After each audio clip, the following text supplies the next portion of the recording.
beat us.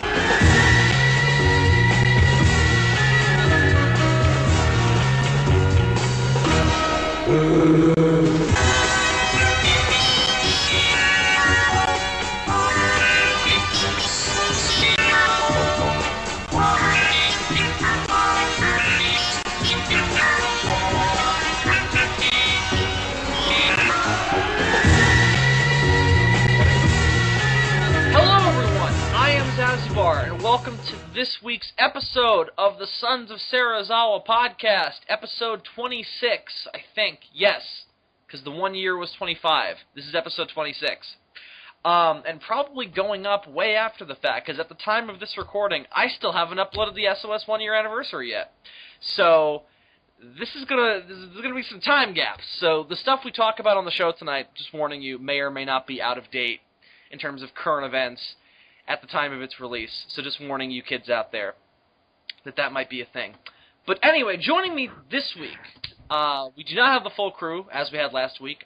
We are missing two founding SOS members. We're missing Adam and David, who are both off doing their own thing. I have no idea what they're doing. You know, Godspeed to them. We have theories, and they're terrifying theories. Yeah, they're scaring me. I might not be able to sleep tonight because I think I know what they're doing. Scared. I'm scared. Wasn't afraid to die. That's never going to grow old. But as you've probably guessed, if you've listened to the show for a while, joining me this week, I have Dillion McCandless. Hi. And Andres Perez, a.k.a. Kaiju Noir. Rocket Punch. I like that this is more of a low-key episode. I like this version of SOS. I mean, I love the big, bombastic screaming, too, but we just had our big 1 year anniversary, and which... you people out there have definitely... You people. What do you mean, you people? What do you mean, you people? We mean people of YouTube. That's what we mean. The people of the internet. Nothing more, nothing less. So well, stop complaining about it. Stop getting your britches in a knot. Just leave it alone. Andres just used the word britches? What are britches? Pants. Where does that come from, though? Although I've also heard it used to describe underwear, although I prefer to use the term underbridges. It's like an overpass and an underpass. No, but okay, so britches, are they like the top of the pants, or is that just another word for pants? Pants. Where I'm from, it's generally just used as another word for pants. Nobody uses that word up here, which is why I asked. Nobody says, hey, look at that guy's britches are hanging down. Nobody says that up here. Everybody's like, that fucker's pants are hanging down. But you never heard the phrase "britches in a bunch"? Like, don't get your britches in a bunch. Really? You say panties in a bunch. I've heard both. I've never heard britches in a. That's why I thought that was weird. I was like, that's a weird phrase. It just didn't sound natural. Really? Or is it you who is weird, Bill, for never hearing about it in the first place? I think it's weird that I've never heard that phrase. It is the thing. Yankee bastard. It just shows how fucked up New York is. Especially when you're in Long Island. Island literally separated from the rest of the country. It's true. It's true. We're separated by two bridges. Two bridges to New York. There's a bridge to Massachusetts also. And you got a bridge to another island. What do you mean? Manhattan. Right. Well, I've actually never driven into Manhattan. Via Long Island. We've either gone around or we've taken the train. But if you want to go, well, actually, no. Those two bridges. That's it. Those are both going onto the mainland. If you wanted to get into Manhattan, you'd have to take an alternate route on the George W. Bridge, which we went on when we went to G-Fest and when we went home. I thought we were on that other bridge that sounded like a warrior's name. Frog's Neck. Yeah, that's the main one. And then the other one is a dragon that Conan the Barbarian would slay. Well, I remember I told you guys, I was like, what if we created a kaiju named Throg? I don't know what he'd be, but I want a kaiju named Throg. And we thought it was a terrible idea, and we shunned you for it. No. Hey, why is that such a terrible idea? Throg! It's not a terrible idea. I'm just fucking with you. No. We should indoctrinate him into the Musou universe. I mean, we said the other day, we don't have enough kaiju. Well, there you go, Throg. Make him a frog. Yes! We make him a giant, alright, What if 'Cause he's a remember turtle? that frog kaiju we saw at G-Fest? That got me really interested in the possibilities of what a frog kaiju could be. Yeah. Mm-hmm. Same thing with the movie Frogs. No. Oh. I've never seen it, but I know it exists. Yeah, I remember. and there are no giant frogs in that movie. That poster is a complete lie. I saw a Really? I saw a DVD copy of it at G-Fest. No, I remember I would go to Hollywood Video Yeah, same. in the early 2000s, and I would see it, and I would be tempted to rent it, but whenever I was about to rent it, I'd go, no, I'm just going to rent Alligator again. By the way, Alligator, awesome horror movie. It's like, It is, do I want frogs or do I want alligators? and that and Alligator 2, but Alligator 2 doesn't hold up as well. Alligator 1, good horror movie. Alligator 2, I have a lot of nostalgia for it, but it's not a good horror movie. Everyone knows that, Bill. Do they really? Is that a common thing? Did I just say something that's common knowledge? Have you guys seen Alligator? No, that was a joke, Bill. Oh, okay. You have a hard time distinguishing jokes, don't you? Well, I don't know. Well, let me tell you, it wasn't funny, so I was like, oh, I guess he's serious. It wasn't supposed to be funny ha-ha. Oh, okay. All right. Is this one of those episodes where it's just miscommunication the whole time? Probably. Mostly on your So you end, guys- yeah. You guys haven't seen Alligator, is what I'm asking. Right. That's the one with the sewer gators? Yes. Well, there's one. There's only one sewer gator. I've seen part of it, I think. It's on YouTube, actually, for free, so check it out. There are parts of it where it's like, oh, God, I gotta focus on these fuckers. Which is kind of the case for a horror movie like that, where it's 20 minutes of just people with no personality, and then there's a kill scene, and then eventually it starts to get interesting. The best idea in the movie is just the whole aspect of, you buy an alligator in Florida, you bring it back to New York, and the father, in fury, flushes it down the toilet, and then it gets mutated. That's not even that. The movie didn't even come up with that, though. That's an urban legend that's been around for a long time. What they do that's cool is that there's a character later on in the movie who's a scientist who studies alligators, and we find out that it's the same little girl who purchased the alligator at the beginning of the movie. And she doesn't. I don't remember if she finds out that it's the same alligator. I mean, I'm sure she has to assume so, right? I mean, wouldn't you just assume that that's what that is? How did an alligator get into New York sewers? I know nothing about anything like that ever happening. Well, no, if I remember the movie correctly, and it's been a long time since I've seen it, I think the parents flush in and don't tell her. Well, then what are they? So she really doesn't have any reason to assume. Did they do that thing where they were like, your pet ran away? Well, because the dad was just so outraged by the concept of an alligator living in his house that he was just like, fuck this thing! We don't take too kindly to your types around here. I think the mother fought him on it, but then was like, I don't want an alligator in my house either. So they flushed Is that how it. she talked? Yeah, she had a they were all dude. It was a stereotypical bunch of New Yorkers. Sounds kind of like the fat guy from Jaws. What kind of shack? So it's Peter Griffin, except it's a female. Yeah. So Alligator, check it out. This is the way I wanted to open this podcast. I wanted to talk about something else. I wanted to talk about Pokemon, because that's what we were talking about before we started recording. Mm-hmm. And we were talking about the aspect of Pokemon of where do the Pokemon come from. And based on what I remember, and I've only seen the first series of Pokemon, the original one that's now Boomerang, which makes me feel old. Damn right. I remember there being an episode where they were like, yeah, the Pokemon, they're aliens, and then that's why they're a Pokemon. I think they imply that maybe, because, Andres, do you know the episode we're talking about? The very early episode with the cave and the meteorite and the Clefairies? Yeah. Ooh, the Clefairies, yeah, because the Moonstone and the Moonstones make Clefairies that's right. that make them evolve.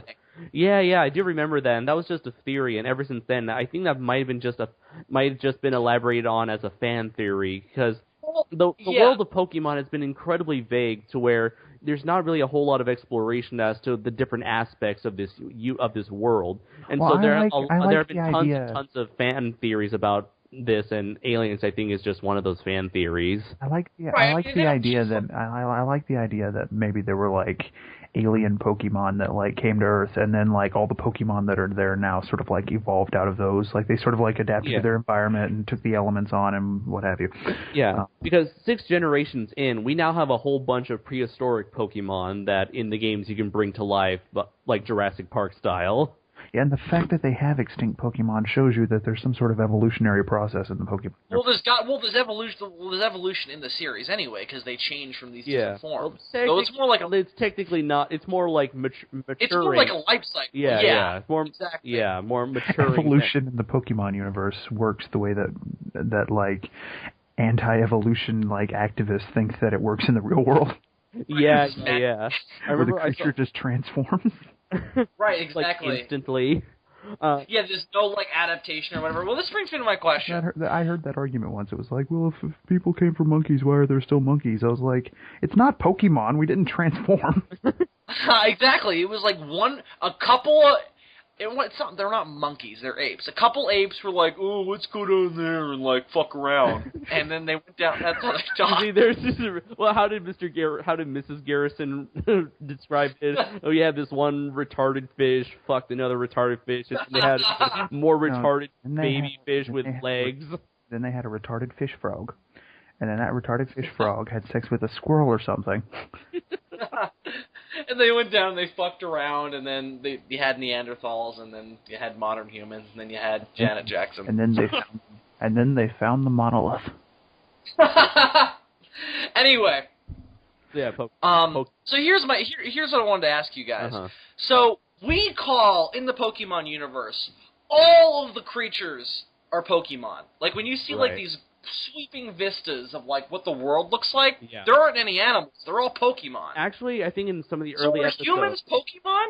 Ooh, that was an excellent theory that was brought up by I forgot his name, but there's this channel on YouTube called Game Theory, and they just come up with random stuff like this. And he does go into explanation where there are hints and clues that perhaps humans came from the same sort of evolutionary lineage as the Pokemon. And I think, but instead of like elemental powers, we got knowledge. Yeah. Knowledge, the greatest of all powers, though not really. I'll tell you what, I'd rather be able to like. The power is yours. The ability to like shoot lightning out of my ass or something. That's what I want. I just made a Captain Planet reference. I'm not proud. Yeah, why would you do that? What's wrong with you? I'm not proud of myself. No, so this theory is that humans are Pokemon, basically. I'm not, like evolutionarily speaking. Yeah. Although what's even really messed up is that there's actually a ghost Pokemon that from the 5th generation, from the black and white DS games, where this Pokemon is apparently the soul of a human who's it carries a mask, and that mask is its own face from when it was alive. Well, they did that in the 3rd movie too, with the lion-looking thing. It used to be. Yeah, it used to be a human. I only saw that movie once when I was a kid, and I was really disappointed. Because I love the second one. The second one's my favorite, and I love Lugia. You know what? I think and you guys might think I'm crazy for this, but the whole movie reminded me of Gamera, Guardian of the Universe. That's why I loved it so much. I think I've only seen Pokemon, the second Pokemon movie, maybe once or twice. Pokemon, the movie 2000, yeah. Yeah, although I'm sure its Japanese title is completely different, but whatever. I saw Godzilla 2000 instead. No, well, it came out around the same time. I had the VHS for years, and whenever I would watch the first one, I would then feel obligated to watch the second one. I never liked the movie, so I loved Mewtwo. I did not like the first movie. I love the second one though. I don't know. I doubt it holds up. Strangely enough, I heard that the Japanese version of the first movie has a lot more depth and questions the meaning of existence with a whole bunch of apparently the Japanese version of Pokemon, they don't play around. Shit gets real. You have Mewtwo. He's growing up in a lab, and he has this clone human girl that he's friends with. But then the human girl dies, and he's like, "Wait a minute! If she died because she was a clone, what does that make me?" Yeah, because he's a clone too, isn't he? Yeah. He's cloned from the original Mew's DNA. Yeah, and I think I loved that idea. That idea was awesome. And apparently, a touch of Frieza, because he looks like he looks a little bit like. Apparently, he's like Frieza, Mew, if they fucked. And then that was the baby. Which one would be the mother, though? Because Frieza's, like, androgynous, so... Would Frieza fuck the Mew, and then that would be Mewtwo, or would the Mewtwo fuck Frieza, and then that would be Mewtwo? Hey, Dylan, remember, you know why they call me Frieza? Because I'd be the Oh, coldest. God. Oh, God, Andres. What? That video fucked with me. What video? A video where they found out that Frieza's tail was his penis. Ugh. That's all. Steady, my tail. Ew. And then he was like shoving it down Vegeta's throat. Oh, God! Well, you remember that joke from a bridge where, like, Vegeta wakes up and he thinks that Zarbon raped him when he was sleeping? Yes. And then he's, like, offended when he finds out that Zarbon finds that idea disgusting. I love that. Did they ever... Is Zarbon gay in a bridge, or is he not? No, he's straight. He's got a girlfriend. That's right. Yeah. Oh, like, the girlfriend whose name I'm pretty sure is Chuck. Well, we know that Korn and Yajirobe are gay. That's just there. They confirmed it in the Return of Cooler movie. Yeah, he's gay. I love that. That makes sense. I approve of that coupling. We're gonna ship that coupling. But anyway, so Pokemon. humans would have to be Pokemon, right? It seems so, yeah. Because there's no, like, other animals on that planet. But, here's the thing. I think Yajirobe or... I think, like... Yeah, we're going to come up with the slash pairing. I think in the early season, like, during the first original generation of Pokemon, I think they actually had some regular animals every here and there, like regular fish, maybe some regular rodents, just to, like, fill in the gaps of the animal kingdom, per se. Are you sure? Yeah, I mean, I've seen this one still image of an Ekans suffocating a little brown regular ferret, and but then I guess as the franchise went on, they kept making more and more Pokemon based off of species that they never touched on before. So I guess now they pretty much like filled in those missing gaps, and so I guess these real animals just kind of like quickly were pushed to the side. Like, why have a regular dog when you have a Pokemon dog? Why have a beaver? Like a super dog thing. Yeah, why have a beaver when you got a Pokemon beaver that everyone hates? Once the Pokemon... Oh yeah, I saw a video making fun of that. Once upon a time, the Pokemon... It's a Bidoof! Oh no, the Bidoof! Once upon a time, the Pokemon and the regular animals lived in harmony, but then everything changed when the fire Pokemon attacked. Oh man, I just reminded you. That bird from the 2000 movie. By the way, Piccolo in Dragon Ball Evolution... What? Moltres. Yeah, that's it. By the way, when we did the commentary on Dragon Ball Evolution, and you see Piccolo's skyship, I was like, that's just that dude's skyship from Pokemon the movie 2000, except smaller and shittier. Because he doesn't have giant balls in them that contain Pokemon. And they're not giant Pokeballs, they're like these spheres that, like, shock them. Yeah, I really liked that ship in that movie. I was like, I did too. This is really cool. I love that villain, because he's just so, like what's he doing in his life? He's like, I'm just going to collect random Pokemon and trap them in spheres. Yeah. That's just his life. Yeah. Like, just chill. You know, here's another question. If there supposedly don't exist any real animals in the Pokemon universe, do people eat Pokemon? They'd have to. Yes. Yeah. They'd have to. I mean, they can't go vegetarian. Even the plants are Pokemon. Yeah, the plants are Pokemon. They would have to eat Pokemon. I just sent you a still from the anime of Ekans and the real ferret. Which brings up an even more disturbing Is it in fact. the Japanese version or in the American version? I don't know. I have no idea where this... Well, you can tell by the quality of the animation. This is like... this is from like the original series, so... Right. Because the thing is, like, do you think they cut it out of the American version just because they didn't want that? I doubt it. That brings me to an even more disturbing realization. If people eat Pokemon, and people are, in fact, Pokemon themselves, then that means that Pokemon eat Pokemon. Oh, here you go. There's a whole article on real animals in the Pokemon world. Oh God, I don't want to read. Well, just saying that there's like what I love about there's this like a Wikipedia for Pokemon called Bulbapedia, and it pretty much like covers all the different questions, and pretty much does a really good job at answering all these questions here. Yeah. Again, like for those curious about the inner workings of the Pokemon universe. Actually, yeah, Pokemon must eat each other. That's terrifying. They've got to, unless there are animals in the Pokemon universe. Because isn't like Slowpoke's evolution just like a Slowpoke with something biting its tail? Oh, dude, have you seen? They just revealed Mega Slowpoke, and it's hilarious. Pretty much Mega Slowpoke. Yeah, the shell is pretty much like eating up most of its body with just Slowpoke's head and arms sticking out. Oh, I remember this. Oh my god. Yes, I remember this. So I guess it's more like a symbiotic relationship. Do you guys Snorlax? What's that? I remember Snorlax. Of course. What was his evolution? I am a Snorlax. Well, that's how I felt. I was like, I am Snorlax. In Generation 3, I believe, he gained a pre-evolution. He was Munchlax, who then evolved into Snorlax. So he was a stoner. How do you become how do they become a Slowking? The thing just bites them on the head instead of the tail. Exactly. That's exactly how it works in the anime. That's just stupid. No. I've never watched the original Japanese version nor read the manga. I've only seen the cartoon. Oh my god. Here, I hear that the mangas are like a lot more violent and much more badass. Well, it'd have to be guys, because think about there are some sick fucks out there on the internet. Why? Of course there are. There's unicorn. Somebody drew this. Oh god. The last time we did this ended up damn it. out. Oh! Okay, here. Why? Why would somebody? Why? There's a Mega Slowbro. Mega Slow, bro. Yo, bro, you gotta Mega Slow. Because Mega Slowbro.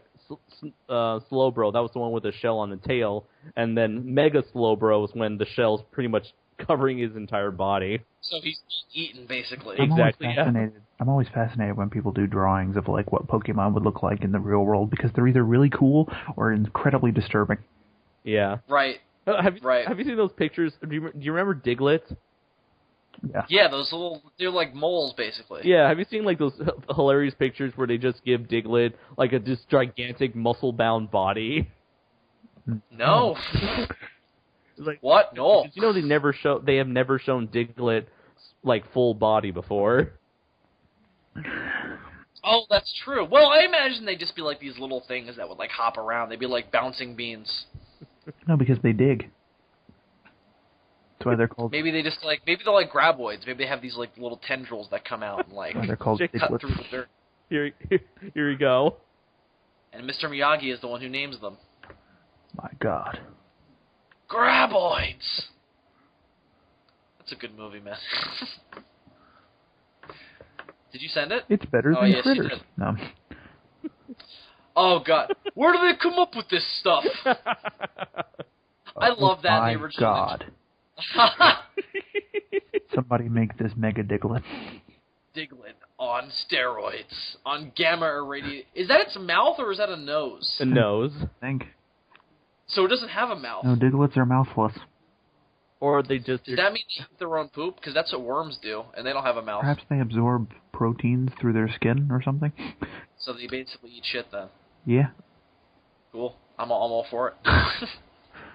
I support that. I don't know how you get enough nutrition that way to support those abs, but... You just have Rush Limbaugh's soft, shitty body. Diglett's got an impressive package in this. I know he's got quite the appearance. His shell is tight. I love that in the original Ninja Turtles, though, when Raphael walks out of Critters and just goes, "Where do they come up with this stuff?"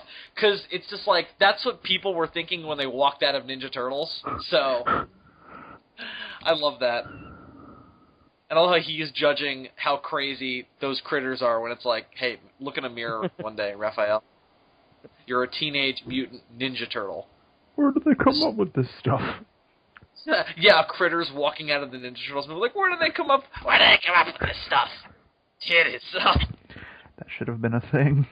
It should have been a thing. We need to get access to a critter. Because, they're just flying around. And then just have it walk out of a movie theater. Walk out of the new Ninja Turtles and just go, where do they come up with this stuff? And strangely enough, the Ninja Turtles were the last thing he was complaining about. I'm down for this. He's like, where do they come up with Will Arnett? hitting on Megan Fox. Who thought that was a good idea? Where did they come up with Will Arnett? Who created him? Hey God, where'd you come up with Will Arnett? Hey, Will Arnett's parents. Why? No, I'm kidding. I like Will Arnett. Aren't all celebrities grown in a lab? So no, well he's a funny dude. I love him in the Lego Movie. Oh yeah, he was Batman. Yeah, he was Batman. He could. Nah, he can't play a live action Batman. Never mind. He's in a lot of stuff. He's one of those people that pops up in everything, and then I always forget his name, and then I'm like, oh yeah, Will Arnett. Yeah, right. Yeah. Kind of like Chris Pratt until Guardians of the Galaxy. I was about to say the same thing. Chris who? He's one of my new favorites. He's one of my new favorite celebrities. I don't know why, but I'm in love with Chris Pratt. In the most heterosexual way possible. At least you got your mind off of Liam Neeson. It's true. It's true. Yeah, but I don't know if there's like any legends about the size of Chris Pratt's cock. I'll have to find out. Maybe it falls upon you to start that legend. All right, fine. This podcast, we're going to establish that Chris Pratt has a gigantic dick. Because you're aware of Rule 35. 34. Yes. No, 35 is... No, 34 is it exists. Yeah. 35 is if it doesn't exist, you have to create it. Oh. 35 is pretty much a failsafe to ensure the authenticity of 34. Right, exactly. You can find anything on Rule 34. Except for Gondo porn, apparently. So I'm going to have to create that now. Yeah, it's the rules. It'll be terrible, like, Humpus quality porn, but... Oh, God. Yes. It'd just be like Gondo with these giant muscles. And, like, this crappy suit. With just, like, his dick sticking out. Thank God dinosaur porn's already a thing, so we don't have to make that. Right? Oh, yeah, thank God. Good thing that exists. We live in a world where that exists, and it is better for it. Is it, Bill? Is it? I don't know. I'm kind of happy that the world is free enough where dinosaur porn exists. I guess I'm pretty sure the world would rest easy if we didn't have people who was the target demographic for dinosaur porn. Well, I gotta admit, I went through 18 years of my life not knowing dinosaur porn existed, and then when I found out, I was a slightly happier man. I don't know why. I never read it, but it just made me happier to know that it's there. It's like I like to have the option. Even I'd never do it, but I like to have the option. Right. Like you always want to have options. That's my thing. It's like you're not going to listen to the English dub, but you always want it as an option right there on your menu. Yeah. I'm thinking of watching Attack on Titan that way. I don't know why, but I'm thinking of it. With the English dub? Yeah. Well, I think we mentioned this before considering the setting and the characters' names and everything. It would kind of make more sense. Right. I mean, everyone here is pretty much European. Although I kind of miss Japanese people trying to pronounce English names because it is hilarious. Oh my God. Also, to be honest, I actually like English. What? Like, give an example. What? Give an example. Like Aaron. Although that's one that. Oh, are they trying to say? Oh, okay, I gotcha. Are they trying to say Aaron? Yeah, that's the main character's name, Bill. Right, but is it supposed to be 2 A's R-O-N, but they just fucked it up? No, it's spelled E-R-E-N because Japan. Oh, okay. So it's supposed to be the same name. They just decided to spell it differently. Is what you're saying? No, I suppose they just pronounce it differently. Eren Yeager. We call him Eren Yeager. And to be honest, I actually like the English voice actor for Eren a lot more because it seems like with Eren Yeager's Japanese voice actor, it seems like he kind of does that thing that a lot of Japanese voice actors seem to do nowadays, where they just scream as like over the top and scream as loud as possible. Oh God! He screams so much. I do like the English dub a lot. It's really not bad. I mean, it makes sense that he'd be that emotional, though. I mean, his mother was eaten in front of him by a giant smiling thing. But even then, before that, he's like... I'd probably scream a lot, too. But even before that, he's like, guards, what are you doing? You're supposed to be protecting the wall! It's like, hey, kid, chill out. There's nothing gonna happen. And then something happened, and they all looked like idiots. Yeah, it's a pretty decent dub though. I dig it. Oh, definitely, yeah. Well, it's Funimation. Also, well, I like. Even though the subtitled versions are usually better, I do like to watch a dub a lot of times because I don't have to read. And that's the thing, is that it's kind of easier to just enjoy it. That's not me being lazy and say, oh, I don't want to read. It's like I could. No, that is me being lazy. No. For me, what it is it allows me to focus a little bit more on the visuals.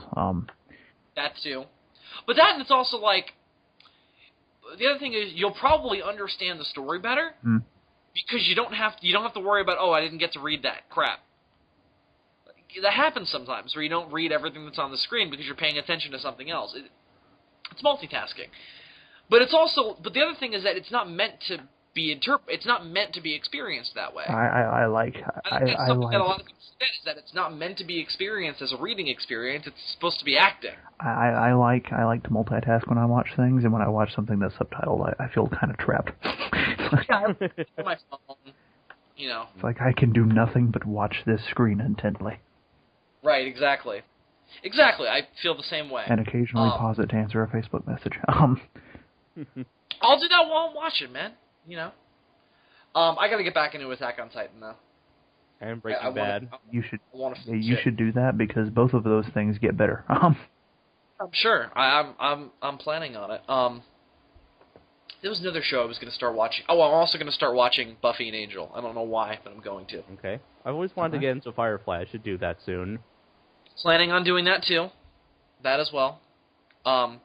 Because I don't know why, but Joss Whedon said something about, because somebody at Comic-Con was like, oh, if you were going to say anything to DC, would you say something like, oh, you guys got to get your butts in gear? And he was like, no, I'm not going to be an asshole about it. I'm going to be like, I appreciate a lot of what they do. I love The Dark Knight. And, they're doing a different thing. Let them do a different thing. I think after... And I was like, I love that, man. I think after I finish watching, or rewatching, I should say, The Big O, I think that... I also want to watch Giant Robo, because Andres has told me good things. I think the next thing I'm going to try... yeah, definitely do that. There's this anime that Netflix actually produced, and I don't know anything about it, although apparently it involves robots. Knights of Sedona, is it called? Something like that. Knights of Sia something. I know what you're talking about. I was kind of interested in that too. I also love that Netflix produced its own anime. That's awesome. Yeah, I mean it's based off of a manga, obviously, but yeah, Netflix. Wait a minute, did they produce it, or was it made in Japan and then they distributed it? Because they didn't like produce Derek. It has the Netflix original logo on it. I mean. Yeah, but so does Derek, and they didn't produce that. They just distributed it here. Well, then I'm not sure.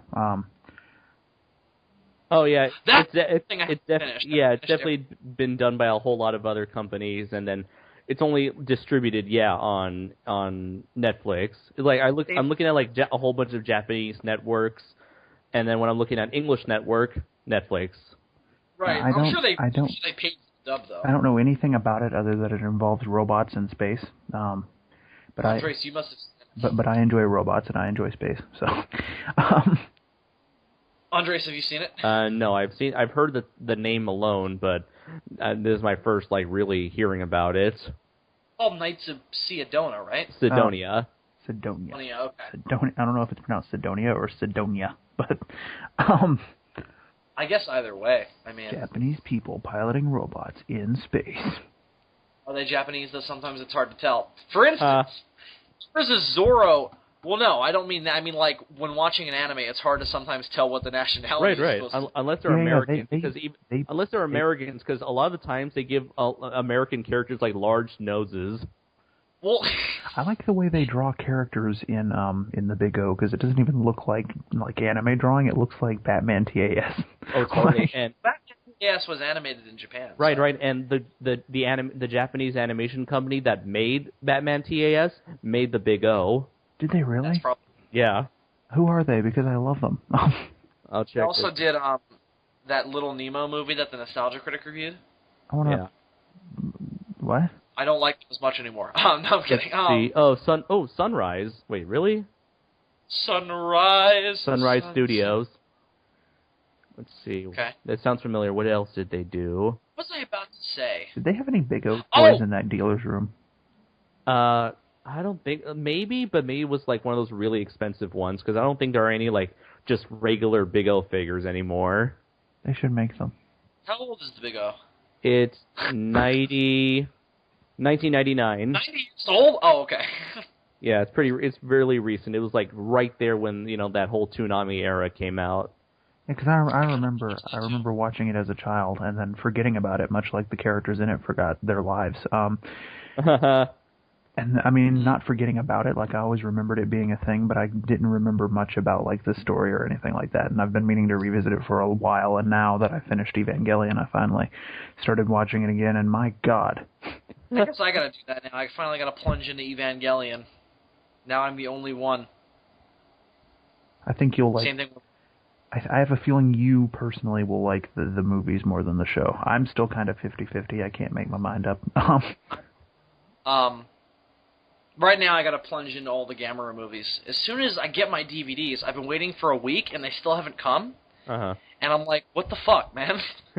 Andres, do you find it weird that the end theme music on the Big O is a fucking like 90s love song? Like, isn't it like just like a little a piano riff? No. Oh yeah, no, you're right. I do remember the vocals. Yeah, it does seem like something that would be in like some like animated movie from the 90s made by like DreamWorks or Disney. A lot of them are that. Like if you watch the original closing credits of Dragon Ball, that it's like this weird love song too. Same thing with GT. This is like an American like love song. Like right, yeah. Yeah, it's English. It's not. I don't know if it's the same way in the subtitled version. Like the other thing I wonder is if the Big O's like music score is original, because all of the music in it sounds like I've heard it somewhere else. Yeah, it's really, I love the score. It's probably like the soundtrack to the Big O is perhaps my favorite anime soundtrack, and it seems like incredibly varied. You have stuff that sounds like something out of a John Carpenter film, something that comes out of like film noir, stuff that comes out of like Akira. It sounds like very Akira Ifukube sounding. There are moments. It came out of Akira Takarada. There are moments when I feel like I'm watching Blade Runner, and there are other moments where I feel like I'm watching Who Framed Roger Rabbit. So it's just a good time all around. There was a Zorro anime called The Legend of Zorro, and I've seen the first episode, and I think it's awful. And there are probably people listening to this who really like it, and now hate me. I apologize. I'm a big Zorro fan. I did not care for it. I also really dig the Big O's, like the design of the robot. Oh yeah. But anyway, so here's one thing where I was like, that's just weird. They make, in order to distinguish that we are not in Japan, that we are in, I guess it's supposed to be California. They don't really specify, as far as I remember. It's been a couple of years. Maybe it's actually better than I'm giving it credit for. So they make Diego blonde, and I'm like, but isn't he supposed to be half Spanish, half Native American? Why is he white and blonde? That's just weird. Is this in an anime? Yeah, I'm looking at. It's called The Legend of Zorro. I don't like it at all. It's got a great intro, but the show itself, it's just like, ugh. Zorro's something that's really easy to fuck up. So here's a picture I found, Dylan. So, yeah. It's not awful. It's just not my Zorro. You know what I mean? So yeah. Anyway, so we got. It's just the whole fun thing really threw me off. I was like, when I first saw like a clip of it, I was like, is this even supposed to be like based on Zorro, or is this just like something that, or it's like happens to have the same name and looks kind of like it? Is this Tuxedo Mask from Sailor Moon? And then I saw it, and then at the end it was like made with permission by Zorro Productions USA. And I was like, yep. Whoa! This clown is Zorro. It's supposed to be Zorro. He wouldn't inspire Batman. Oh, I read George Takei. I've started following George Takei recently because the man is amazing. He shared like this post, some like article of like these like really great like things that people have said on Twitter, and one of the one was like, the worst thing you can say to somebody is, "Who's this clown?" Because not only is it implying that they're a clown, but it's also implying that they're one of the lesser known clowns. He is really hysterical. Oh god, he posts a lot of stuff about. He just posts a lot of stuff about geek culture, so it's great. Stuff whether or not it be related to Star Trek. He was the guy who mended the bridges between Star Trek and Star Wars fans during the war between Carrie Fisher and William Shatner, which is still going on. I follow William Shatner on Twitter, and every now and then he'll be like, "Hey, Carrie Fisher, fuck you." Why? I think part of they're kidding. I think part of it they're kidding, but sometimes it doesn't seem like they're kidding. They don't seem to like each other very much. Maybe it seems that way because they're just that great of actors. Maybe. With I the don't know. lightsabers and the badness. Badness. The show, yes. I've been around old people who have called movies shows, and it annoys me. Oh, I've seen that too. I remember one time, and it seemed like she did this just to do it, to sound almost like snobby. But anyway, my grandmother once, when we got back from Hollywood Video when I was a kid, she was describing what my mother would do for us, me and my brother, every Friday. We go to Hollywood Video every Friday. She was like describing it to a friend of hers or something. I don't know. And she was like, every Friday, Laura will take Billy and Matthew out to Hollywood Video and she'll let them rent a picture. And I was like, fuck you. Don't call them pictures. They're not pictures. They're motion pictures. Yeah, if you're gonna say that, you gotta go all the Wait whole a nine minute, yards. hold on. I call them pictures occasionally. Yeah, but it's like, yeah, but you do that to joke around. You do it in a kidding way. Like when I call the Lord of the Rings movies the Hobbit pictures, I'm not saying that that's like what they are. You know what I mean? I'm kidding. But she was dead ass like pictures, and I'm like, you didn't have to do that. You already said Hollywood Video in the same set. It just bothered me on a fundamental level. I don't know why. Over to Hollywood Pictures. Hollywood Celluloid. She might as well have gone that far. I wish that's what it was called. At least just call them, them picture shows. Them picture shows. I'm watching my stories. That's what Splinter would always call them in TMNT. So, I also love the idea that Splinter loves like daytime soap operas. That just makes me laugh. But anyway. To change the subject, Andres, you know what else I love about Big O? What else do you love about Big O? The control system. They took the two lever thing and they made it make a little bit more sense with the swinging of the arms and the thing. And the two pedals. Yeah. And the badness. And the special button so that when he does like the piston punch, it's like even that much more epic. He's like, yeah! But do they fight giant monsters? Yes, they do. Really? Yes. Cool. I should watch this. In the first episode, he fights a robot that looks like Bald Hand from Ultraman. Wow. Only it's pink and it has boobs. Sounds like my kind of thing. If that's your thing. Pink robots anyway. that look like crustaceans from space but have boobs. That's my thing. I love that. They could just sign my... I love those titties. Just sign my ass. But anyway, there was a couple things I wanted to get into tonight. This being a more casual, low-key episode of SOS. We should probably get into this a little bit because based on how our show started. But they announced the release date for Godzilla 2014 a couple days ago.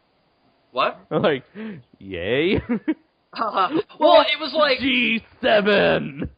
Well, I was more like, all right. Yeah. It was like, I don't know what I expected. And I'm like, oh, you're going to criticize the release date? I'm like, yeah, I am a little bit. Okay. I knew it was going to be at least until 2017 because of the whole Star Wars picture. But another 4 years. I mean... Well, think of the Dark Knight Rises came out 4 years after The Dark Knight. You're right. You're absolutely right. Absolutely. And I thought of that. But I was like... But 4 years? Really? And part of it's like, I'm a Godzilla fan. I want to see another Godzilla movie. But it's like... I don't know. Well, it takes 2 years to make a movie, like, basically. I'm sure they're going to take 2 years to make that Star Wars spinoff that he's going to make, and then it's going to take another 2 years to make that Godzilla movie. You're absolutely right. And also, there's probably, just based on how they're describing the movie, going to be quite a bit more CGI. So I imagine that's going to take longer. Yeah. Yeah. Not stop the trend. I mean, they're totally not gonna. They can't afford at this point with all the criticisms and the fact that they announced three more monsters. There's no way they can do that whole cutting away from the fight when you've got four monsters. Yeah, you got. There's no need to anymore. I mean, listen, it's a Godzilla movie. They can't just open with like Godzilla. I mean, they could, but it really, Godzilla movies usually don't work that way. So you can do the build-up thing. The build-up is not the problem. The problem is like once he's there, he should be there. Right. But also, the one thing I keep saying is that I want this next movie to be about Godzilla, at least in some sense. Because my biggest problem with the first one was not that Godzilla didn't have enough screen time, and then that was a thing, but my bigger issue was it's not really his story in terms of the monster side of things. Of course, he's not really the protagonist anyway, but I mean, like, he's not only is he not the central threat, but he's not the main thing that's talked about, and his name is the title, so that's kind of an issue. I hope that's fixed in the sequel. I hope they really have the perfect opportunity to with how they ended the first one. So that's my thing. So we'll see. But I actually don't have the release date out. I think it was like in June, I believe, like June something 2018. They're putting the next one out in June. Yeah. I'm gonna find it. I wonder if that should be significant because this one came out in May, and May is kind of like the very, very beginning of the summer blockbuster season, and so June is like you're already well into it. So I feel like they are now more confident that their film will do much better with audiences, that they're willing to push it in the middle of all this stuff going on with the summer, with all the rest of the summer movies. I definitely think so. I mean, the movie did. It didn't make Transformers money, or Guardians of the Galaxy money. I'd say G.I. Joe money. It made about as much as like I'm trying to think of a comparison. It made about $200 million at the domestic box office, which it had $160 million budget, so that's not like holy shit. But it actually, and this depressed me, it didn't do that much better than 98 did. But then again, 98's problem wasn't that it didn't make enough money. Its problem was that everybody fucking hated it. Yeah, like it was successful, but then word of mouth spread it, and people just stopped caring. I mean, it made enough money to promote an animated series, but so. Well, maybe that was already. Maybe that I have a feeling that the animated series was a similar situation to the Green Lantern and its animated series, where they made both products around the same time and released them. Right. I'm gonna pull up the release date. No, I didn't want the first one. I already knew that because I went there on the day it opened. Here we go. Gojira. June 8th, 2018. Okay. So June 8th. Do you think they're trying to avoid any Marvel movies that are coming out around that time? Because Marvel's already got their shit slated out. Oh, yeah, you're right. Yeah, most of the Marvel stuff is in May. That is also the release date of Man of Steel 2, though, so... Wait. Not the release date, the same summer. Wait, Man of Steel 2 they're making a Man of Steel 2 after Dawn of Justice?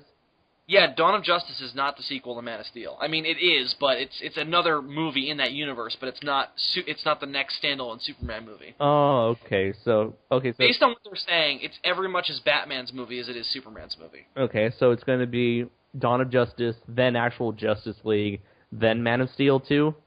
Yes. Wow, that's a pretty long wait for a sequel, even though every other movie is practically a sequel. They're following they're following the Marvel formula. Yeah, do your individual movies, and then do your team-up movies, and then do your sequel to your original movies. No, not based on what they're saying. They're not really doing the whole individual movie thing. Apparently, each of the movies following Dawn of Justice and then everything else is going to be one part of an ongoing story. I think they're building up Darkseid. That's my theory.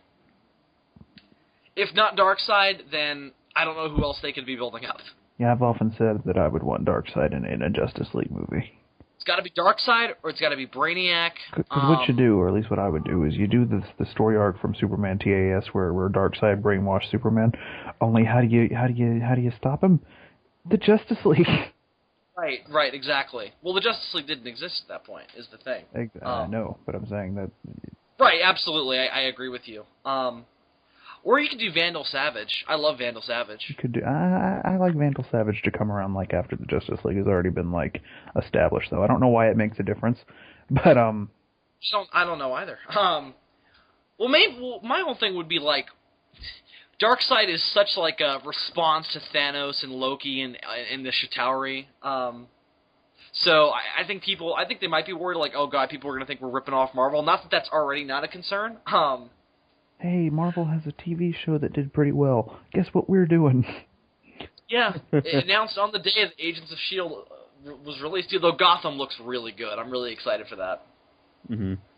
I'm ready for that. That looks really good. I'm ready to start watching it and then lose interest. I imagine that'll happen too for me, because I said the same thing about Agents of S.H.I.E.L.D., but and then pretty much I'm more of a Batman fan than I am a S.H.I.E.L.D. fan, so I imagine I'll keep going. And I love me some Jim Gordon. So are there S.H.I.E.L.D. fans? Is that a thing? Is anybody like just a fan of the organization itself? Like, well, I mean, they kind of had their own book when Nick Fury had his own book. Yeah, I guess It was about that organization and him running it. So didn't they recently turn the mainstream universe Nick Fury into Sam Jackson Ultimate Fury? Oh yeah, and they did it in the most contrived, bizarre, unnecessary way possible. Plastic surgery? Nick Fury fucked a black chick, and this is it. This is the son. And he lost his eye somehow too. So it's not Nick Fury, it's Nick Fury Jr. Yep. And he also I don't know why. And he also has an eye patch over the same eye. I don't know. And he's Sam Jackson, as a David Hasselhoff. You know, David Hasselhoff said that he holds out hope for a sequel to his Nick Fury movie, and I'm like, you got about as much a chance of that happening as there is of Baywatch Night. No, actually, he has a chance of it happening if he doesn't try to get it produced in America. If he pitches that idea in Germany, it's made. True. Because the Germans love the Hoff. They do love the Hoff. Do you guys know? And I just found this out recently, that there was a Baywatch spin-off called Baywatch Night where he fought supernatural creatures. I think Obscurus Lupa may have covered that. I saw it on Watch Mojo, and I was like, are you fucking kidding me? That sounds... So what did he do when he'd come back to the normal, like, Baywatch job? He was like, so what'd you do last night? Oh, I went to a bar. Yeah, I fought a vampire. Why didn't they just make one show about a lifeguard by day who fights supernatural creatures by night? Andres could I don't know. Isn't that significantly more interesting? Andres could get behind that. No. Yeah. I mean, it was just an X-Files ripoff because that was really popular at the time, but according to Watch Mojo, so. And it was a miserable failure. It only lasted like 2 seasons. Really? It sounds like it is simultaneously the stupidest yet ingenious things ever. I mean, it's just so weird, though. It's like, all right, so this is the network. We're like, we need a supernatural crime show like X-Files. Let's spin it out of Baywatch. Let's spin it out of Baywatch. Baywatch isn't even a crime show, is it? Isn't it like, oh, that fucker's drowning, let's go save him? Let's run in slow motion. I've watched an episode of Baywatch, so I don't know. Yeah, same here. I've never watched an episode. I don't know what it's about. I know it's about, like, people swimming, and that's about it. All I remember is slow motion running. Andres, you haven't watched it? Isn't that like your anthem? Isn't that like your job's like national anthem? Like we all hail to Baywatch. Shouldn't you just like use it as like an instructional video? Like, or is it a case of like, we find Baywatch offensive because they don't portray lifeguards accurately? We do not use the mouth-to-mouth system. It's extremely outdated. So do you even, like, Andres, if somebody's drowning, do you run in slow motion or do you run in regular motion? we prefer to run in fast motion, to prevent them from, dying. Oh, right. Don't take a risk. What you're saying is that your job is to guard lives. Yeah. Oh, okay. I thought it was to look sexy. I thought your job was to like sit around on a beach. Just talk about life, man. And occasionally pull people out of the water when some idiot pretends to be a shark. It was his idea. He made me do it. A what? What kind of shock? A tiger shock. Tiger shock. A what? What? Oh, God. Land shark. Smartest of its kind. Did I mention to you guys that there's a line in that movie that sounds like it comes out of 2014 Godzilla? Because there's a moment when he's like, "This wasn't a boating accident. It wasn't a propeller." Oh. Yeah, of course. I think that scene in Godzilla was a reference to that. As the name Brody. It may have been. Because that's what I always thought of, too. I was like, is Bryan Cranston, like, making a reference to Jaws? Because it's, like, the same setup, too. It's a bunch of government people watching him as he's doing something, and... Only in one case, it's a clandestine organization that's secretly studying giant monsters, and in the other case, it's an asshole mayor. No, it's an asshole town doctor. Not even the mayor. Which one's got more gravitas, you tell me. One's like, "We have to save the world from a kaiju," and the other one's like, "I don't want to." The other one's like, "I don't want to close the beaches. We've got to make more money." But I am trying to save lives and also advance scientific knowledge. Well, Pussy. I'm trying to make money. There's just some weird line delivery all over Jaws. I always like to point to the guy in the kayak who's like, "Hey, you guys okay over there?" Who sounds like a 1920s bully. Yeah, see? You doing all right? Yeah, Okay? you guys okay over there? What's up with the shark? Well, look what we have here. Do what we It's a great white shark. do what we Jack, see. give me your lunch money. Where the fat lady gets it, see? Yeah, the fat lady gets it. That in the same scene, there's that woman who sees the shark go into the pond. It's like, there's a shark! There's a shark in the pond! Yeah. I was like, wait, like... Hi, Megan Fox in the 1970s. And the other guy's up there like, what kind of shack? They're not aliens. They're turtles. They do karate. That's Andres, does that sound any better in the movie? Because it just sounds awful outside of the movie. I don't know, it's just like, like, so they're aliens? No, that's stupid. Yeah, they're stupid. They're turtles. Cat? Cat. Andres, what is Whoopi Goldberg's function, and what is her relationship to Megan Fox? What is She is the I ain't got time for your bullshit kind of boss. Oh, right, she's like the J. Jonah Jameson of Turtles. She literally is playing J. Jonah Jameson because she's the Channel 6 boss.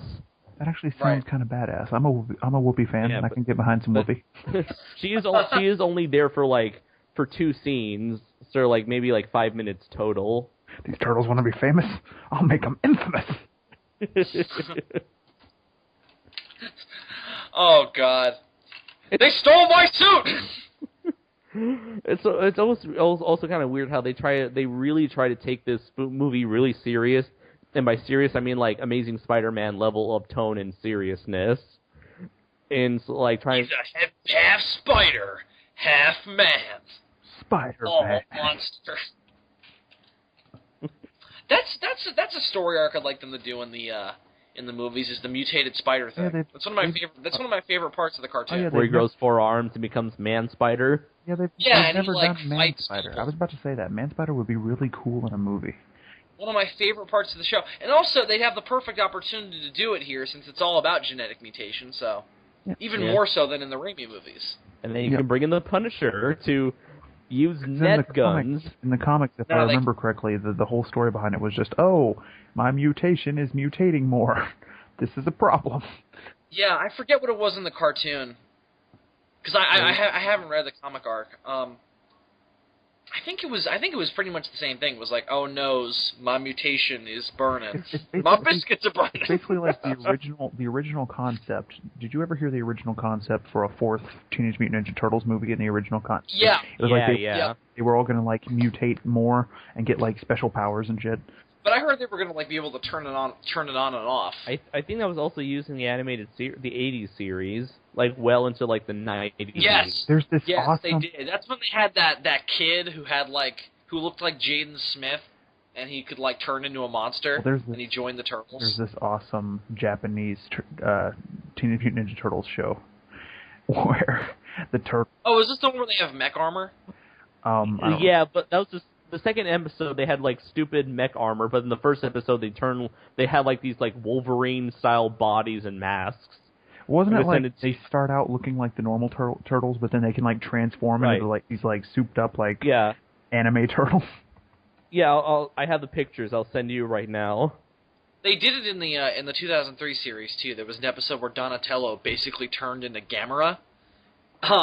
Didn't they all turn into like giant dragon creatures at one point in the 2003 series? Oh my god, I don't know. I remember Leatherhead had to fight Donatello, and that was awesome. Oh my god, I'm looking at it, and yeah, they really are just Wolverine. Has anyone ever? Anybody here watching the current animated series? I do. How is it? Is it any good? It's really good. Yeah, I mean, the 3D animation, the CGI animation does kind of get a bit getting used to because just like a lot of CGI shows nowadays, or pretty much since the beginning of CGI animated shows, it doesn't really look. It looks like it's not fully rendered.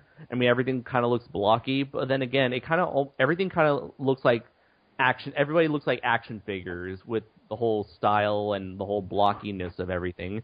And but I do like the characterizations it's kind of interesting routes that they take with certain characters, especially what they did with Karai and Leonardo, and and I think I like one of those internet personalities on that guy with the glasses, the Blockbuster. One of them there internet personalities. Who would ever be one of those?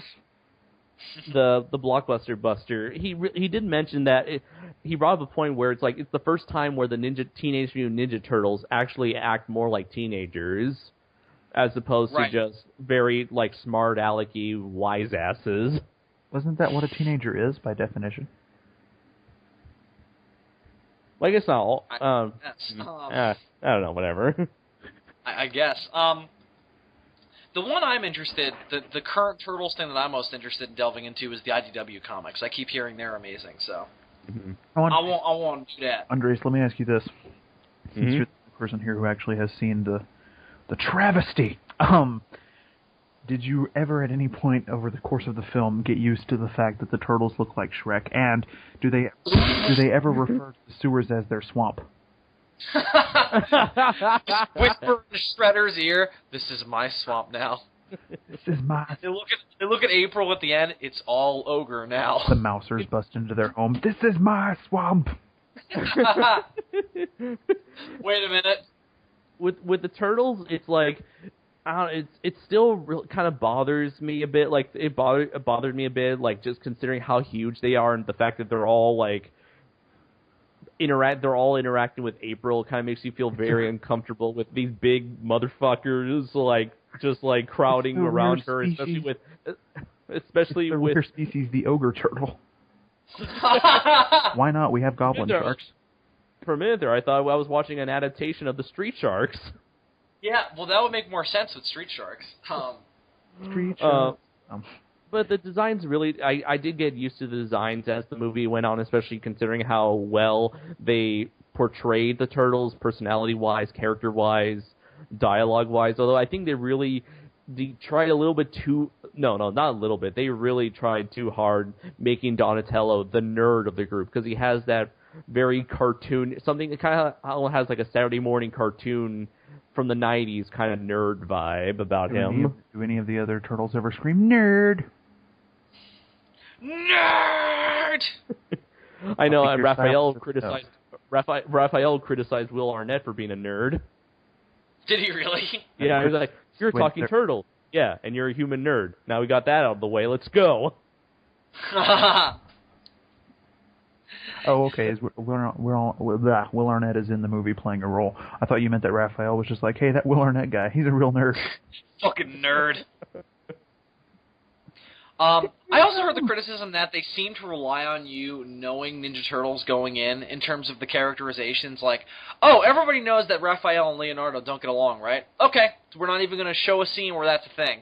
No, they do establish that they do establish that Leonardo and Raphael have been butting heads for some while now, and a lot of the Ninja Turtles don't. You guys know that Bat in the Sun channel that does those battles? Yeah. Kind of like Death Battle, only the difference is they look better than Death Battle, but they're not as reliable because it's just based on how the fans vote. But anyway, right. I watched their latest one today. It was Punisher versus Red Hood, and they announced that their next one is going to be Casey Jones versus Kick-Ass. Casey's gonna kick that. Casey's gonna kick his ass. And during you know how at the beginning they always go to like a convention and they ask everybody who's going to win between these two people. Well, they were asking like who's going to win, Punisher or Red Hood, and they had this guy in this like awesome Michelangelo costume came out and he was like, I think Red Hood's going to win because he's like a ninja.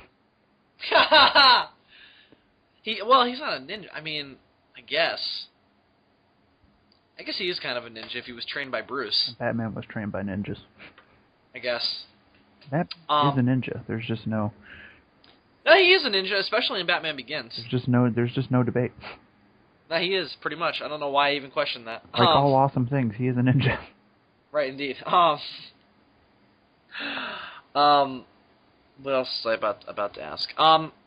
Andres, the Turtles or Guardians? Which one did you like more? And if your answer, Guardians, hands down. Oh, okay. I was like, see, Guardians is a movie that I would gladly go see over and over and over and over and over and over again. I saw it twice, but I saw the second time for free because because my friend works at an AMC. Yeah, I'm probably not going to go unless I get in for free, which isn't likely to happen, but it happened once, so you never know. I'm thinking of doing that thing where I buy a ticket for Guardians and go in to see Ninja Turtles just so I don't give them the satisfaction of my money. Yeah, it's like with Ninja Turtles, it's worth a watch. But maybe it's like either matinee or like a rental or like you catch it on TV, that sort of thing. It's like, you happen to stumble upon it. It's a pretty decent time waster. It's not something where it's like, yes, go out there and buy the Blu-ray for Guardians. Well, does the Shredder ever say, "I am your father"? No. I think I asked that earlier. They completely wasted Karai because. She's just nothing more than she's just nothing more than a glorified henchman. Do they have Krang? Or the Shredder is the same way. He's basically a robot that has no personality. Do they have Krang? No. But they do kind of maybe hint that the green ooze might be alien in nature. Well, that's fine as long as the turtles themselves aren't alien. I was fine with that. Yeah, that's how it was in the original comics. They're totally real turtles. Okay, see, I was curious. I knew since they abandoned the alien origin that Krang wasn't going to be in it. I was just curious because he was in the original script. What about Bebop and Rocksteady? No mention of them. Oh, but there is a really awesome reference to Usagi Yojimbo. Oh, is there really? That's a really obscure one. Where it's like, wow. Well, this is when William Fichter, he captures the turtles and he looks at them for the first time. Wow, to think we were going to use rabbits. Ha ha ha ha. Do they have how is William Fichter? I heard he's kind of pointless since they ended up not making him the Shredder because he was supposed to. Ninja Turtles. I thought we were going to have samurai rabbits. I thought we were going to have those cows from the Fairly Odd Parents. You guys remember those? Yeah, I remember those. Cows that were parodies of the Ninja Turtles, and they had the Dragon Ball Z parody, too. Yeah. I liked when Usagi Yojimbo popped up in the 2003 series. He was awesome in that. So was Leatherhead. And then did they make reference to Leatherhead? And then I bought a toy of him, and I was just a happy camper. I want Leatherhead in this new series. I don't care if you make him a villain or a good guy. Either way, I want Leatherhead. For William Fichter, he's pretty much the main villain of the movie, where even though technically Shredder's the main villain, William Fichter has a lot more screen time than him.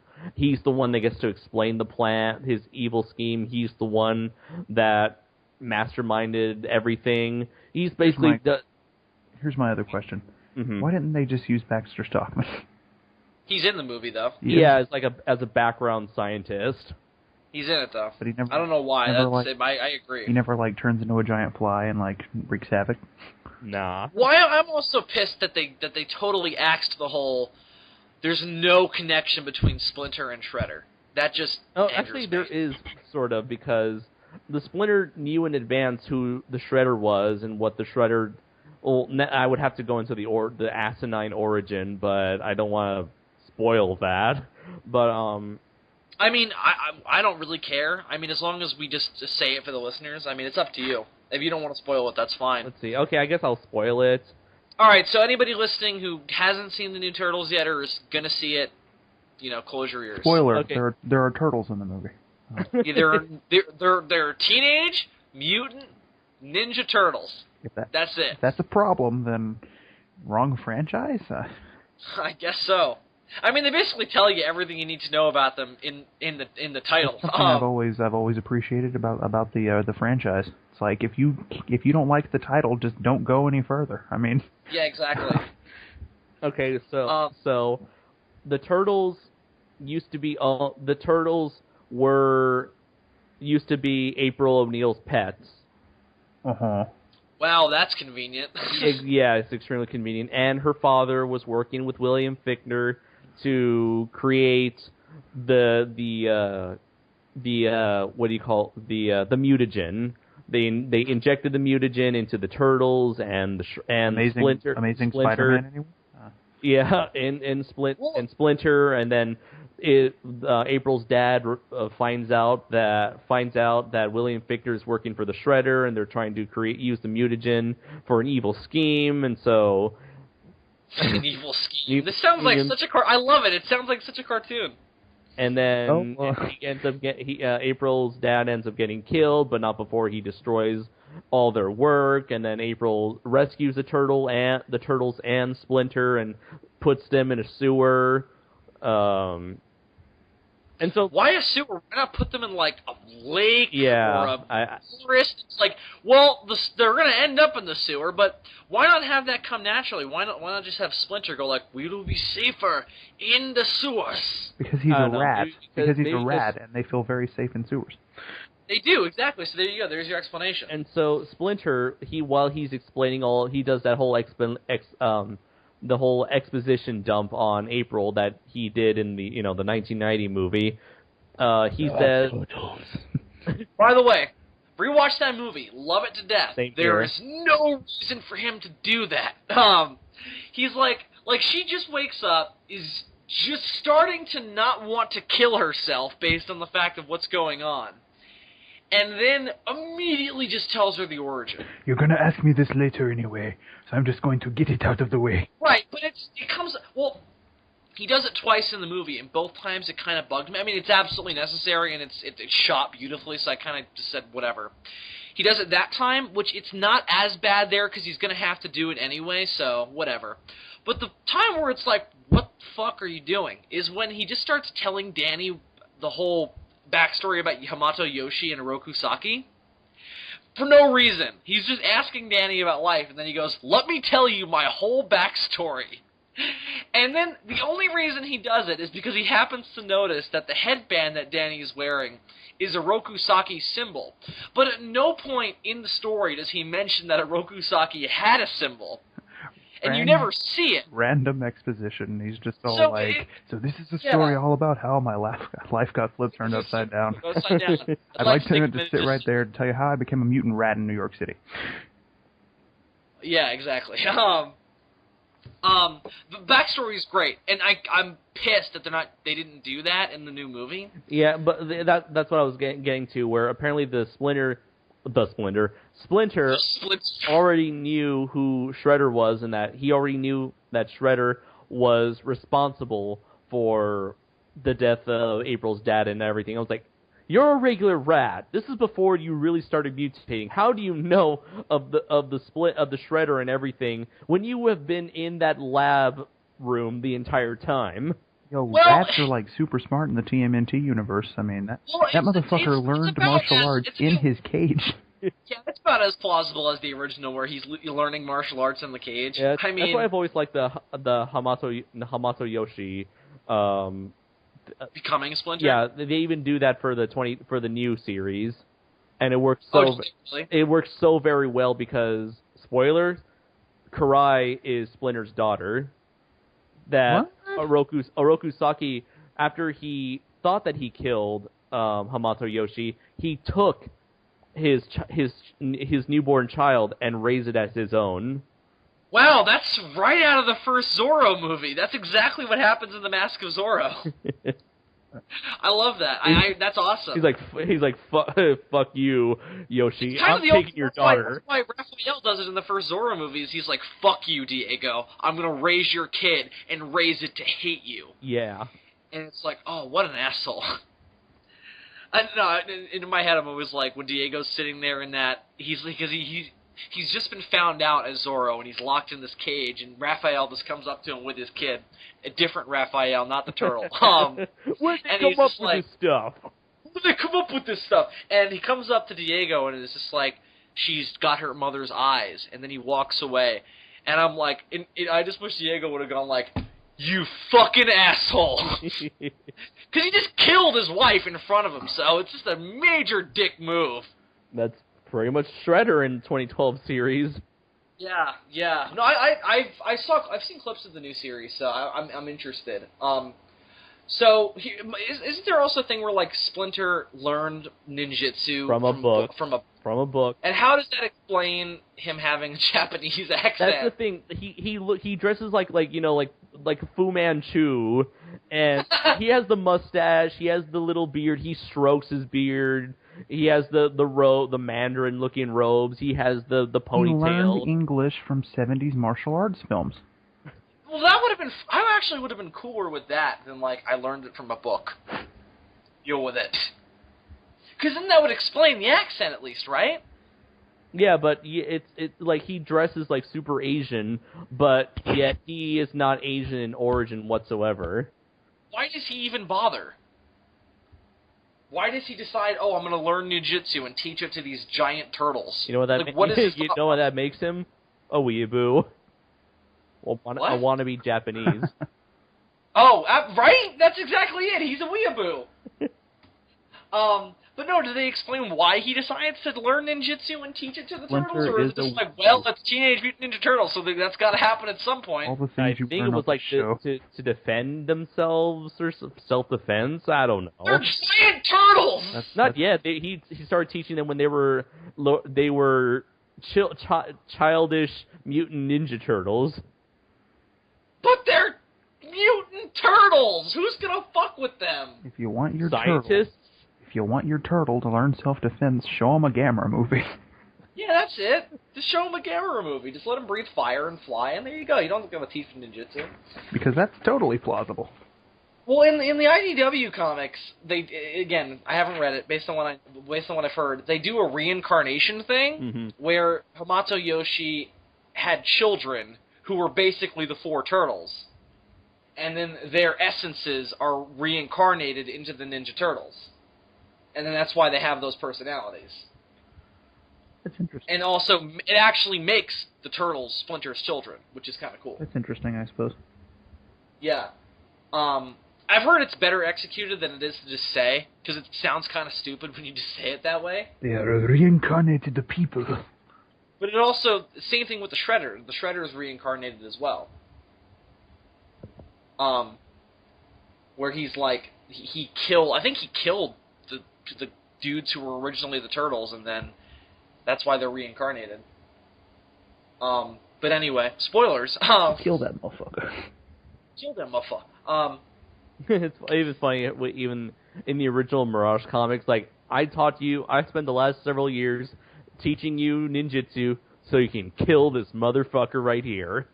Yeah, to get revenge. That's all I'm having you do. In the original Mirage comics, was Hamato Yoshi Splinter, or did they do like the original, like from the movie? Yeah, they did exactly from the movie.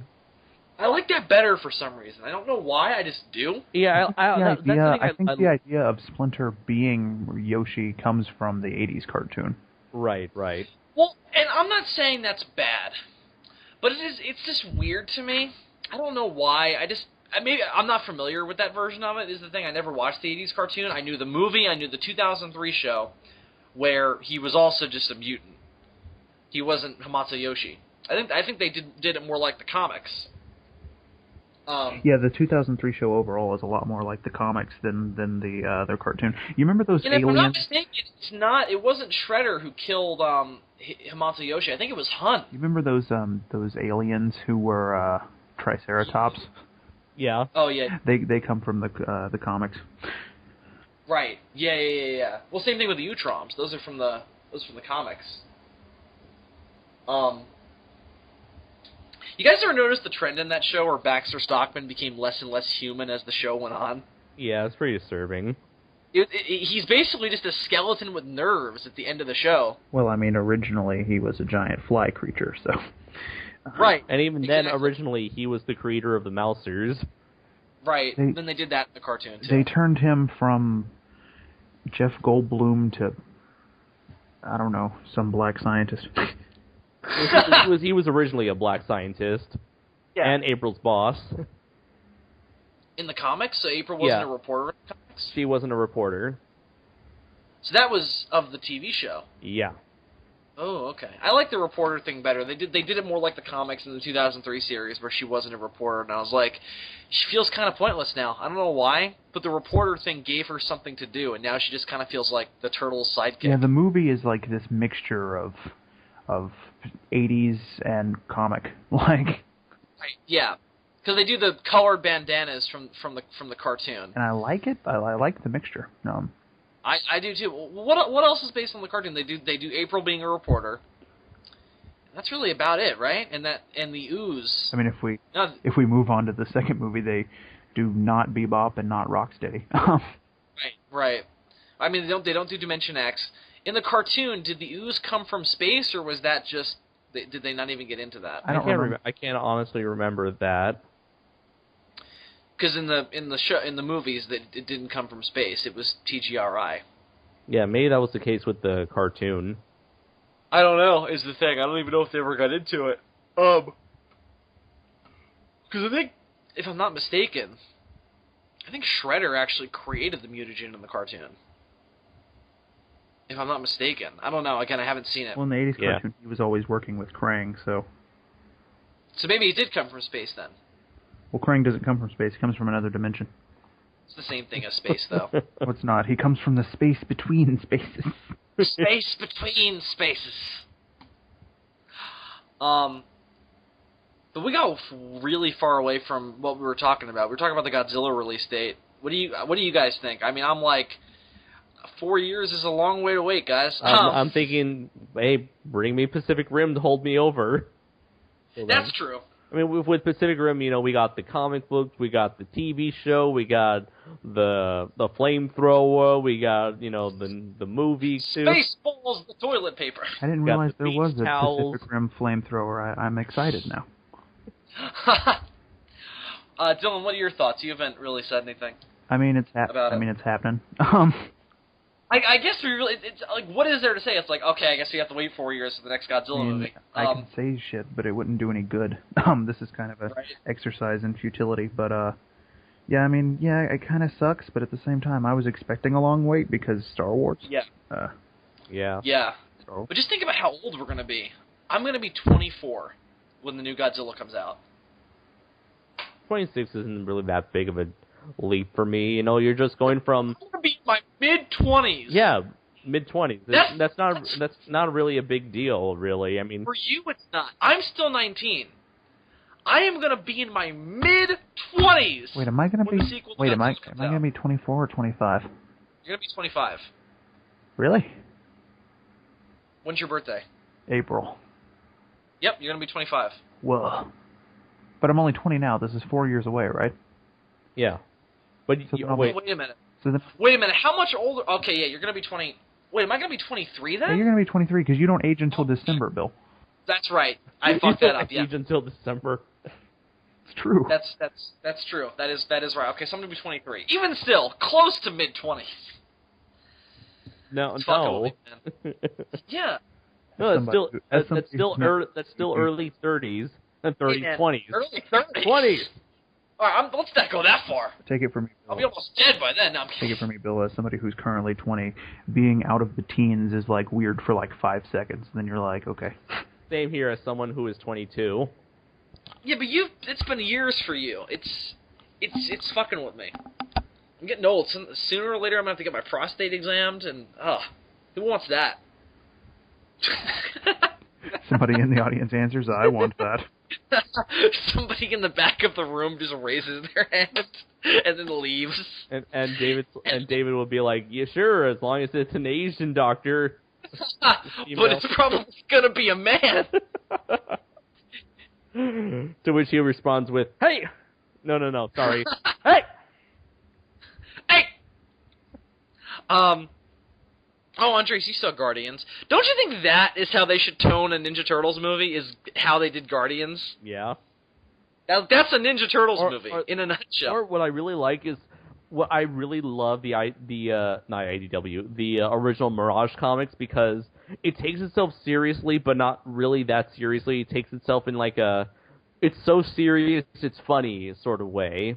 Right, like it's like, oh my god, these 4 turtles are taking themselves so seriously, but they're even when it's serious, but it's still badass because they're like chopping dudes in half and stabbing people with their swords and stuff. It's like, right. Guys, I'm so seriously. It's like yeah, I'm like so seriously serious right now. Real talk. It's almost kind of like Sin City, where it's like crazy, exaggerated, and awesome. Yeah, those comics are all like dark and gritty and like brutal.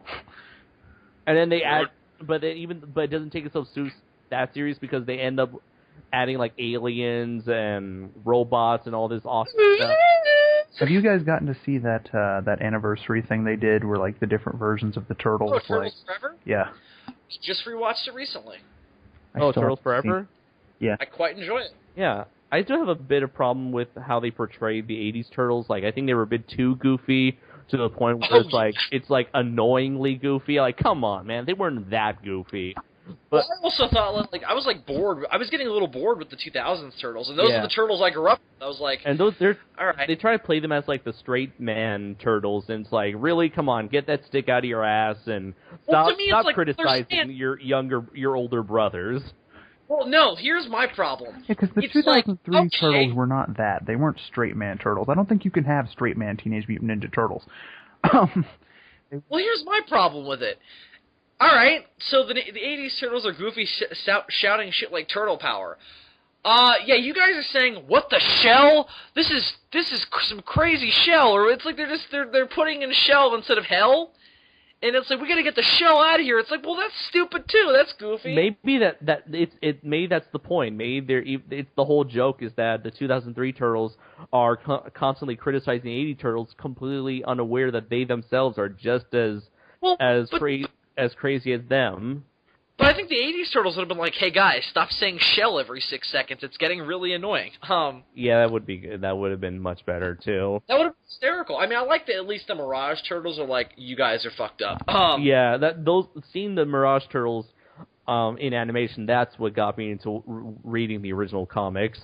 I want a movie with those turtles. Mm-hmm. I want a dark, gritty ass like Turtles movie. Do it as like a one-shot like animated movie. I don't care.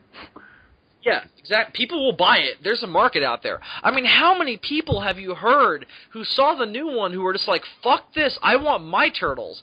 And it's like, well, then give them something, because you've got 2 Turtles things out there now that are, I guess, well, you know what, I guess I just answered my own question, because isn't that what the IDW comics are for? They're dark, gritty turtles. Yeah, I guess. So I guess, you know what, fuck it, go read the IDW series. Never mind, I answered my own question. But people might get mad at those too because of the whole reincarnation thing, and they'll be like, these aren't my turtles. My turtles are turtles. I guess so. Well, nevertheless, I'd still love to see like an animated movie based on the Mirage series. Mm-hmm. Just like blood and gore. Did they ever sex? Did they ever bring? What? Did they ever brought in the Fugitoid? The what? The Fugitoid from the Mirage comics, that scientist who got his brain. He was in the 2003. Oh, that's right. Okay. Yep, I remember this. But he was an alien. Right. Was he an alien in Mirage? Yeah, he was. He was from another planet. He's a scientist. Got his mind switched into a robot servant's body, and his regular body got like zapped and fried by electricity. So he's like, well, shit. Now I'm stuck in this robot body. And they did that a lot in the late 90s, early 2000s with like scientists who had to build their own robot bodies. There was that dude from Power Rangers Time Force who did that. You had I remember I didn't watch Time Force when it came on, and when I watched Linkara's History of Time Force thing, or History of Power Rangers thing on Time Force, they showed the scene where they give his backstory. I was like, that's really deep. That is really fucked up. Time Force is actually pretty good. It's about as good as In Space is, if not a little better. Yeah, I think we may have covered that in another episode. We've talked about Power Rangers before. We talk about Power Rangers like every 5 minutes. I know. Whenever David and Adam aren't here, we just talk about like franchises that we like. So Andres, if you had to compare the new Turtles movie to Power Rangers, And if you could put them in a crossover, as if that would never happen, oh God. Oh my God. Franchise ain't never gonna be right again. It's a shame that crossover failed as bad as it did, because that was a pretty monumental moment to have like the biggest icons of the 80s meet the icons of the 90s. But the Power Rangers universe is such a strange thing to cross anything over with. But they also take themselves a lot more seriously than the Turtles do. So it's like, when the Power Rangers met the Turtles, I was like, what? No. They really should have crossed over. Well, they did cross over with Mask Rider, but they really should have crossed over with the Big Bad Beetleborgs. They should have. There was a comic series that did that. Nice. With Turbo. My least favorite series. With something I'm not particularly keen on.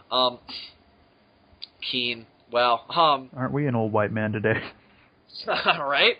It's not that we're old. It's just we're using proper grammar, proper vocabulary, right? As opposed to what the rest of the kids are doing in this weird YOLO swag lingo that we real talk now. Bro, these darn kids with their memes and their slang, and get off my lawn, and their music.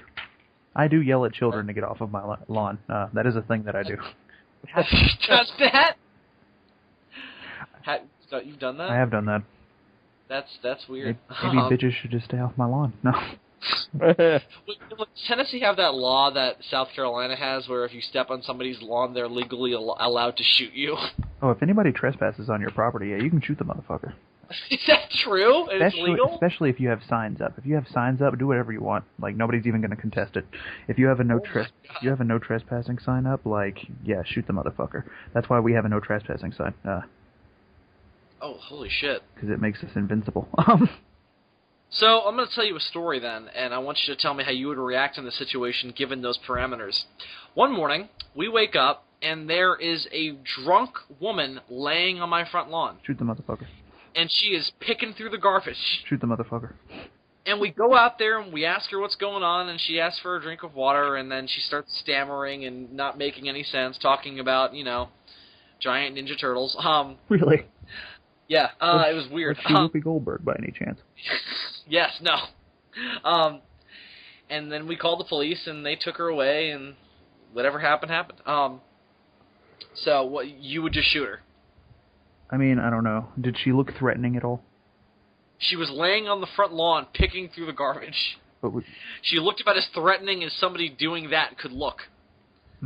She might, pull out an old piece of pizza crust and, throw it at you, but unless you're scared of that, not really. Okay, so... felt more bad for her than, Okay, so I'll use my other criteria for whether or not to shoot somebody. Did she look at you funny? I mean, she didn't really look at you in the eye because she was just kind of wandering around, just making those noises. Did you? So this is a tricky situation, ain't it? Did you at any time feel that this person should not be allowed to reproduce? She probably had, though, is the thing. She appeared to be in her late 40s, so I assume she had children. So whatever you did would probably be in vain. You'd just be leaving children motherless. So. See, the other thing is you live in a more urban area than I do, so this is kind of common. What, shooting people who cross your front lawn? No, finding people, just random people, on your property. I'm sure that happens. Yeah, absolutely. It's a very common thing. Yeah, it's not. We also have that thing where garbage picking is a legal thing up here. You can just do that. Like, if you drive around here at, like, 1 o'clock in the morning, you'll just see dudes with, like, bicycles with, like, these giant carts, and they're just picking through trash. Yeah, you can pick through garbage, as long as it's on private property. I mean, not private, public property. No, I mean, like, on your front lawn. The people just pick through garbage. They're allowed to just come on your property and pick through your garbage. Yep. Now, see... Not, like, up your driveway, but as long as it's, like, on the street. I don't know, man. Sketchy. So, Dylan, are you shooting this person? Am I shooting this person? Yeah, you'd have to at least fire a warning shot, right? Yeah, maybe a shot in the air just to scare them away like a deer, and then I can laugh about it. What a good person you are, Dylan. Run, bitch, run. Run, motherfucker, run! I'll catch you, alligator man! Squeal like a pig. You guys ever see that movie? The Alligator People? Yeah, with the alligator man. Lon Chaney Jr. shooting at alligators? Funny you mention that, because Bill, right now, for some stupid reason, because I'm bored, I'm drawing that Super Croc thing you told me about. No, you're not. Are you really drawing Super Croc? I am. I'm so happy. Not like on the computer, though, like hand drawing. Oh, okay, that's still fine. Which I'll probably take a picture of it and colorize it in the computer, because I'm too lazy to use, like, color pencils. Wouldn't that be easier, though? Using color pencils? Yeah. No, because you have to put, like, elbow grease into that shit. That's how carpal tunnel happens. And it never looks right. Yeah, it always looks dull, you know what I mean? Coloring the old-fashioned way, it's like you get lines in it, and it's just... digital coloring is where it's at. I should try and draw all the kaiju we've come up with in my own style. Your style. Just including Humpus, and I'll draw, like, Musla. Musla would look about the same as Humpus, though, except he would have a moose's head. It'll just be Right. Humpus with antlers. Yes, pretty much. Pretty much. That was a disaster. But anyway. So, yeah. What were we talking about now? Super Croc. I honestly Apparently don't a know thing. at this point. Andres, did I tell you about Super Croc? Yes, before we recorded. Oh, did I? Okay. Well, the listeners don't know about Super Croc. Super Croc is a superhero I came up with in the Musla universe. Now, this is this is not a person with crocodile powers.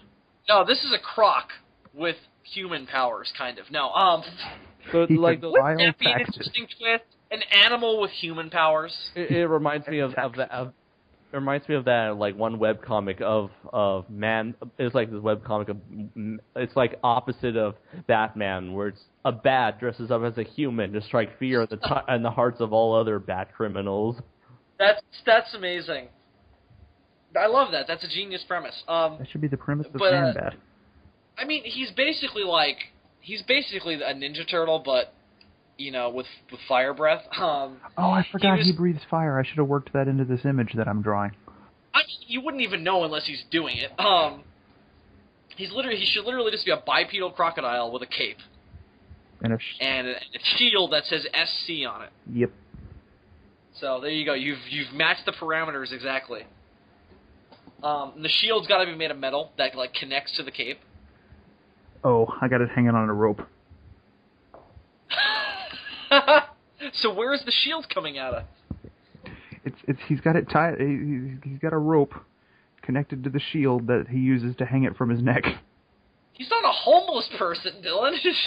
What does a crocodile construct his costume out of, Bill? He doesn't build his costume. He meets somebody who builds it for him. Oh, Because he doesn't have the idea to become a superhero. You know what? It's too late to change the image because I'm already at the inking stage. Okay. Well, he doesn't come up with the idea to be a superhero. He meets a girl who, like, because he goes through phases. Does he form starts a out creepy interspecies relationship with this girl, kind of like what happens in Howard the Duck? No, she's kind of old. Anyway, she's like 40. She's like in her late 40s. Hey, if you know whatever floats his boat. If the shoe fits. Whatever makes your shell tighten. Oh my. But anyway, because he starts out as basically like a mindless monster who just starts eating people for sustenance, and then he feels bad about it because he's got a conscience based on his how he was engineered. So then he decides to just eat criminals, and then How was he engineered?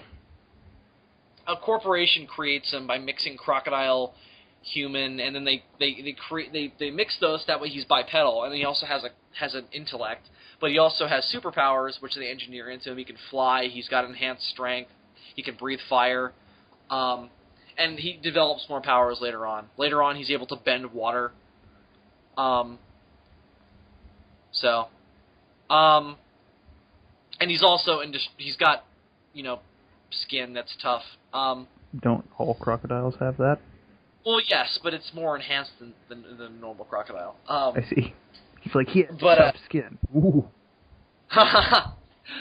Wow, he's really separating himself from the crocodile pack there. Didn't you know? So he becomes a superhero, and he fights crime. But he's also, over time, he starts to develop this thing of, he wants to become, the bridge between the kaiju and between the humans, because they're kind of at war.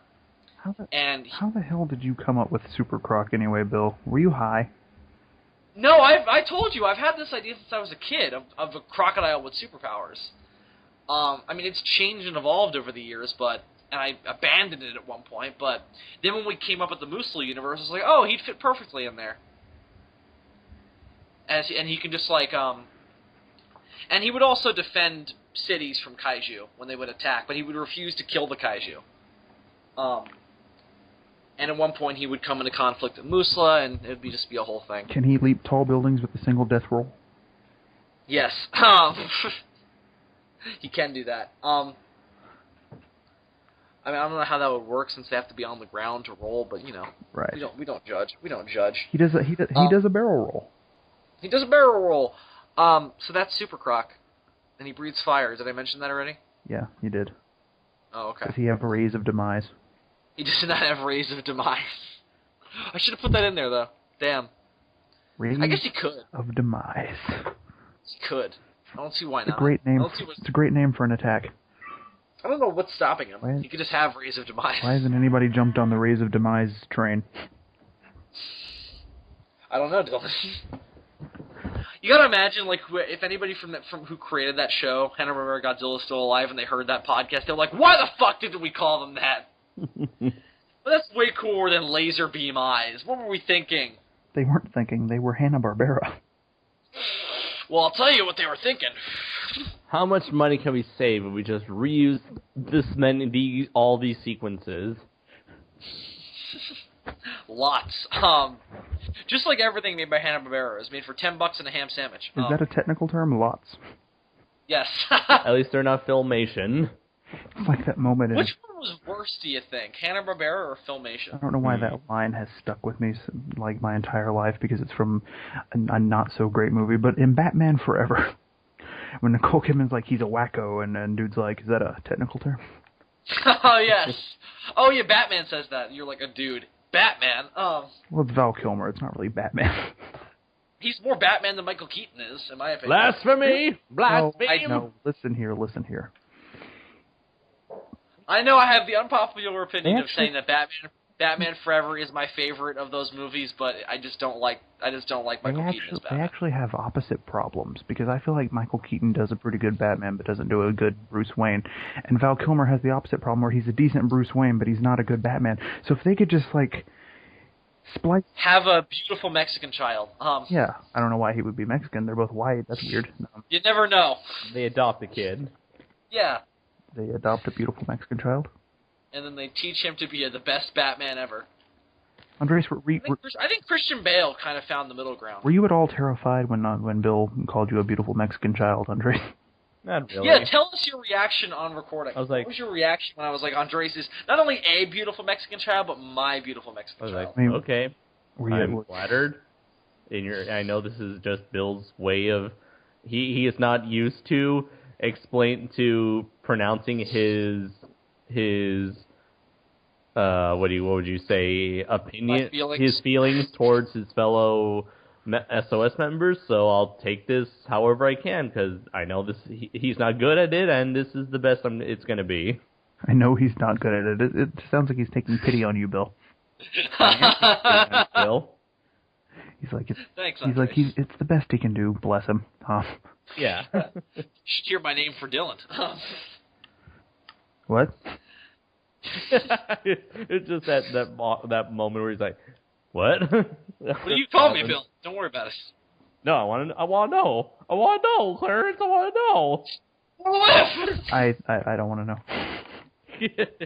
Actually, no, I do kind of want to know. I'm terrified, but at the same time, I'm curious.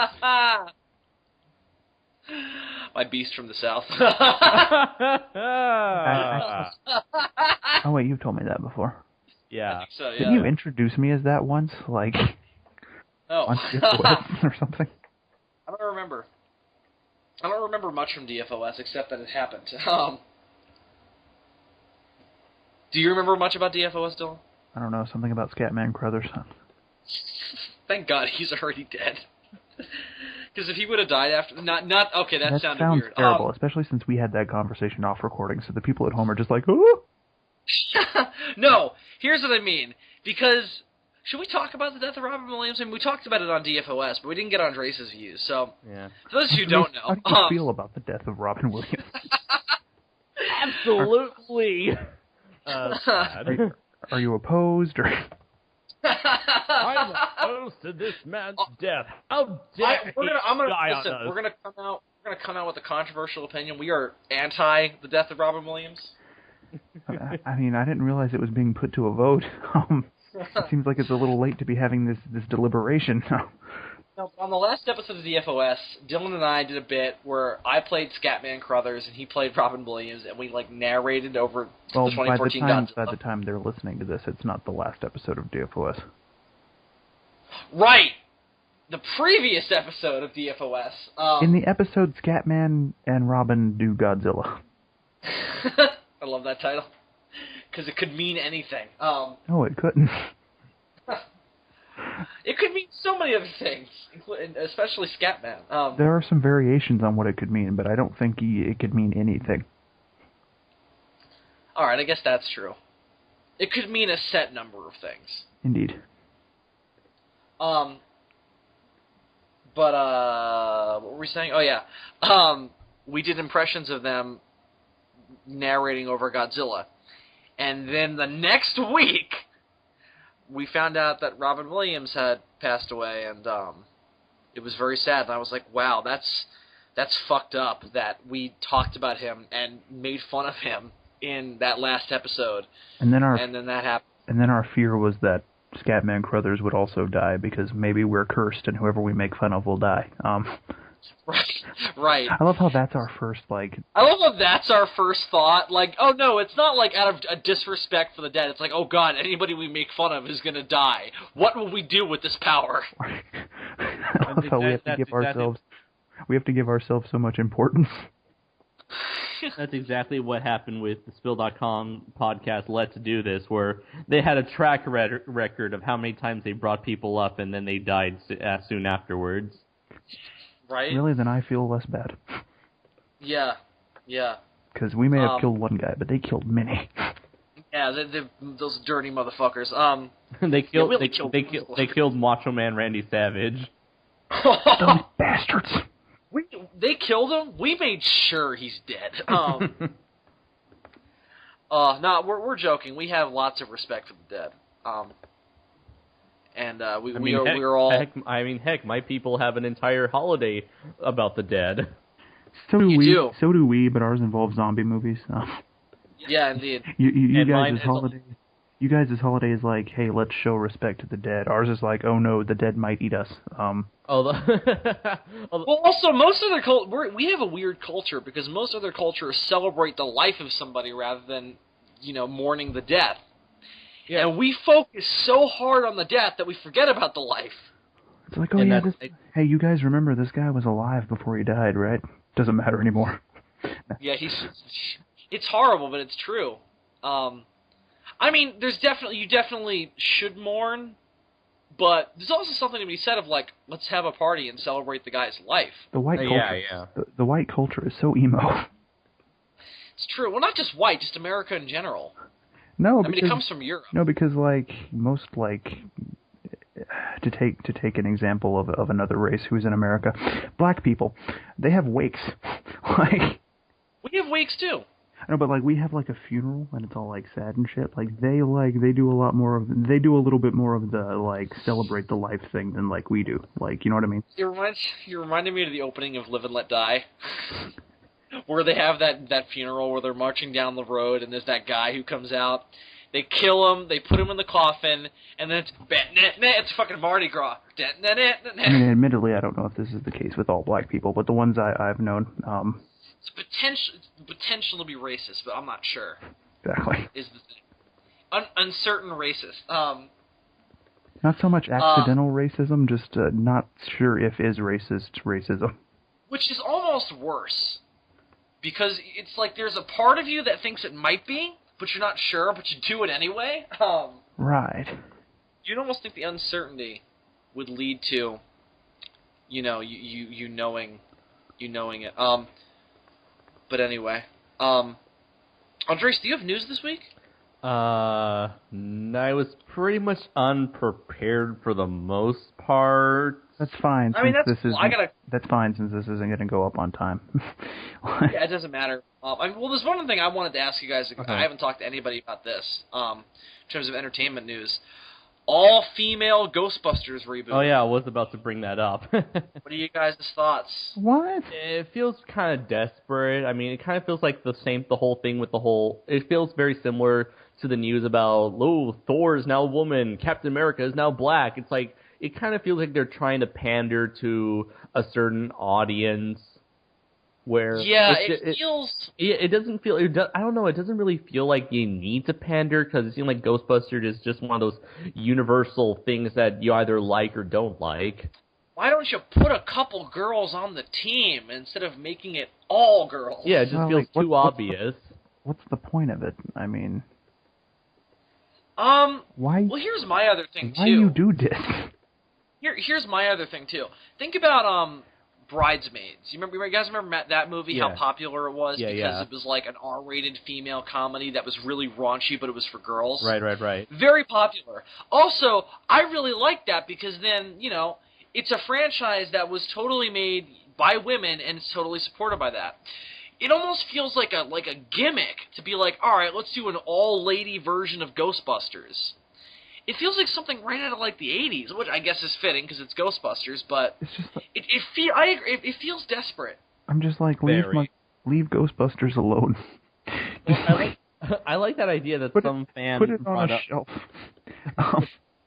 I like this one idea that one fan brought up, where it's like, hey, what if, for Egon's character, we have Maurice LaMarche play him, Maurice, who's that? the voice actor who did the voice of Egon for the Ghostbusters animated series, and much. You mean in order to fill the shoes of Harold Ramis? Yeah, and he is more well known as the voice of the Brain and from Pinky and the Brain, and his awesome impersonation of Orson Welles. Why not? Which now Adam has that accreditation as well. Why not have Harold Ramis be a ghost? Because he's actually a ghost. So it's perfect. No respect for the dead in this episode whatsoever. We didn't even bring up Robin Williams yet. We did. Did we? Yeah, but we just did. But we didn't talk about him. Well, I don't know what else there is to be said. I mean, it sucks. Well, you told me you just said, Andres, what are your thoughts on this? Wait, let's just talk about. You were like, it sucks. What else do you want from me, Bill? No, I didn't say that. Have more thoughts? Oh, okay. Yeah. you have thoughts on Okay, the? go ahead. Oh, Sorry, I okay. thought- So are you opposed? No. Are you not opposed? What's going on, Andres? What are you saying here? I'm saying that death should be illegal. It is legal. It's not illegal to die. No, because everybody's breaking the law. Well, technically, suicide is illegal. Which is like, well, how do you punish that crime? Well, if you do it well, you won't get caught. I mean, Oh, this is a touchy subject. Damn. Ugh. Andres, what are your thoughts? I just thought that I was incredibly crushed. Like, my mom just came after she came back from work and was like, Andres, have you heard what happened? What happened? Robin Williams is dead. I was like, wait, what? No. What? No. It's like it was like really, it was like kind of like a real shot to the heart, because I always grew up. Robin Williams was actually the very first actor I ever came to recognize growing up. Much like how Steven Spielberg was the first the first director I whose name I remembered and recognized. Same thing with Robin Williams, and I grew up with a lot of his movies. Sadly, I grew up with a lot of the more silly, child-friendly kind of movies. Right, of course, yeah. Yeah, like Flubber, Jack, Jumanji. I love Jumanji. What was another? There was another. And of course Aladdin being like one of the biggest movies of my childhood, and that's pretty much where I discovered Robin Williams, of course. And Andres, do you remember? And if so, do you like Bicentennial Man? I remember liking it. I remember always feeling emotional about it because, you had this one... It kind of reminds me... Nowadays, looking back on it now, it kind of reminds me a bit of The Doctor, where he's just this immortal character who just watches other people pass him by. A little bit. Well, because we talked about this a little bit on DFOS, and I remember, based on what I remember, loving it. I remember thinking it was great. Yeah. I thought he was great. I thought Sam Neill was great. I thought Oliver Platt was great. Mm-hmm. And then later on you're like, oh, that was a big flop, and everybody critically panned it, and I'm like, really? Yeah, a lot of movies where I look back on, I was like, really, people did not like that movie? What? Yeah, exactly. No. And I mean, not that the critical reaction is always like, oh, that's how everybody has to feel about it. I mean, look at John Carpenter. Look at John Carpenter's The Thing. Everybody hated that movie when it first came out. Yeah.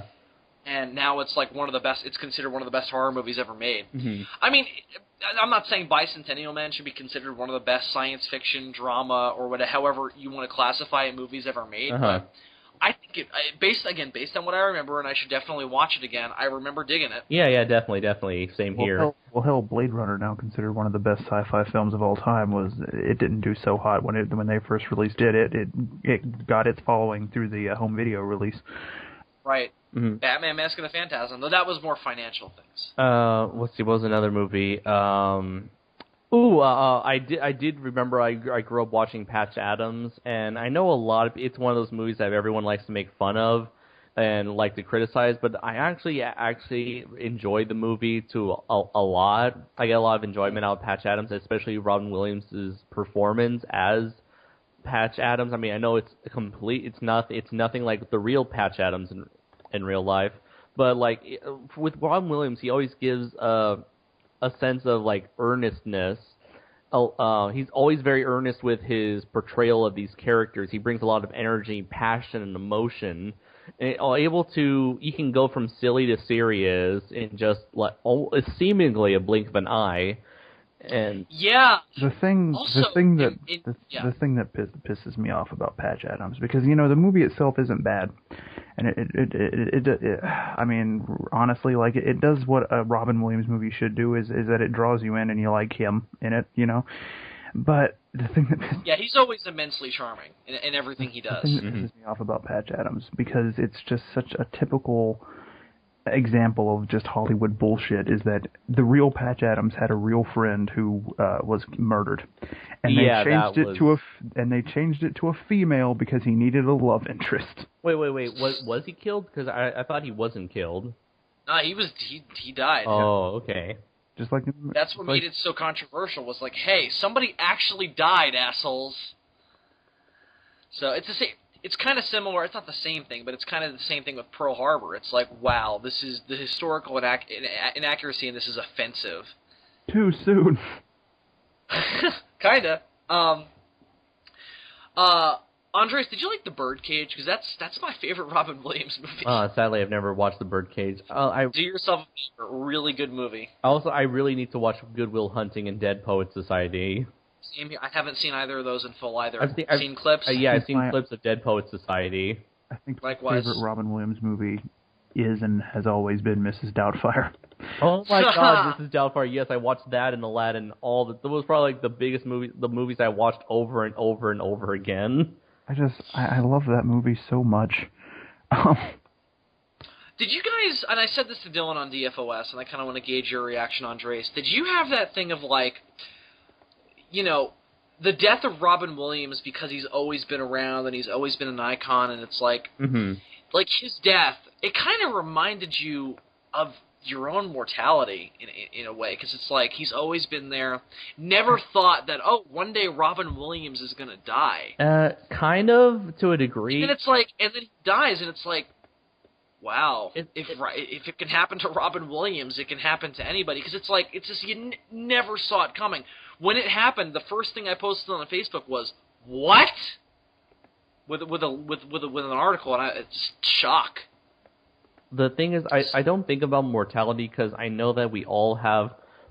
I know that it's gonna happen. I just know that we're all gonna die, and each and every one of us are gonna have our own time to go.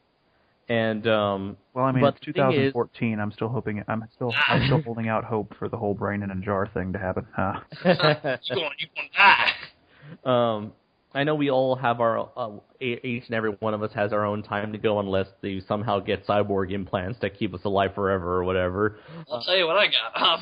And but the thing is, yeah, you're right. Robin Williams was one of those icons in my life who was always there from the very beginning. And the fact that he is no longer with us, it reminds me that time is ever present. Well, time is ever flowing. Nothing stands still in life. Right. Everything is always happening. People are being born into this world. People are taken out of it every day. And it just shows that, to quote a song, the times, they are a-changin', and they are always changing. But there are just times where you just feel like you feel like there's a status quo in your life and that things are always going to stay that way. But then when someone like Robin Williams dies, it reminds you that the status quo that you are used to has been shattered, and that this status quo of yours is going to change to the point where the future will look nothing like what it is now. And eventually, speaking as an American, I'm not equipped to deal with status quo changes. Dylan, you sent me a clip from Family Guy the other night that I think is apt here. Oh yeah, it's the one, Andres, that you shared with me when we were having the conversation about whiny Ultraman fans. Yeah. Change. I don't like change. What's going on? What happened to the roof? The house. I don't like change. That's kind of well. And the other thing was that. You also, I just completely lost what I was about to say. I was about to intelligently retort that, and I forget why. Well, not retort it like, oh, I disagree, but I disagree. Retort as in, I had a similar thought, but it really just hit me in a way of like, it's kind of an end of an era in a way, because you're right. It does remind you that. At any moment, something could come along and completely change the landscape of your life and the landscape of how you perceive life. Mm-hmm. Because, of course, anybody can die, and anybody can die for any number of reasons. And I think something a lot of people have been saying... Or not even necessarily death. You could just have something else really terrible happen to you, like you get raped. Like, whoa. But it's true. You are right. It's like something horrible can come along and just completely alter your life. I think another people that something else a lot of people have been realizing based on this. I don't think this is any new realization, but because of who Robin Williams was and because of how well loved he was, it's certainly something that not everybody knew about. Was how incredibly depressed he was, and that he battled alcoholism, and that he had just checked back into rehab, and that he was dealing with depression. And I even read an article that a lot of movies, including Mrs. Doubtfire, were a bunch of movies that he really did not want to do at right before his death, and that when he mentioned that whenever he gets into a role, he puts like 120% to everything he does, and to the point where he just became. I think people are saying that might have been like that too exhausting for him, so that to put that much energy and work into these projects that he didn't even want to do in the first place.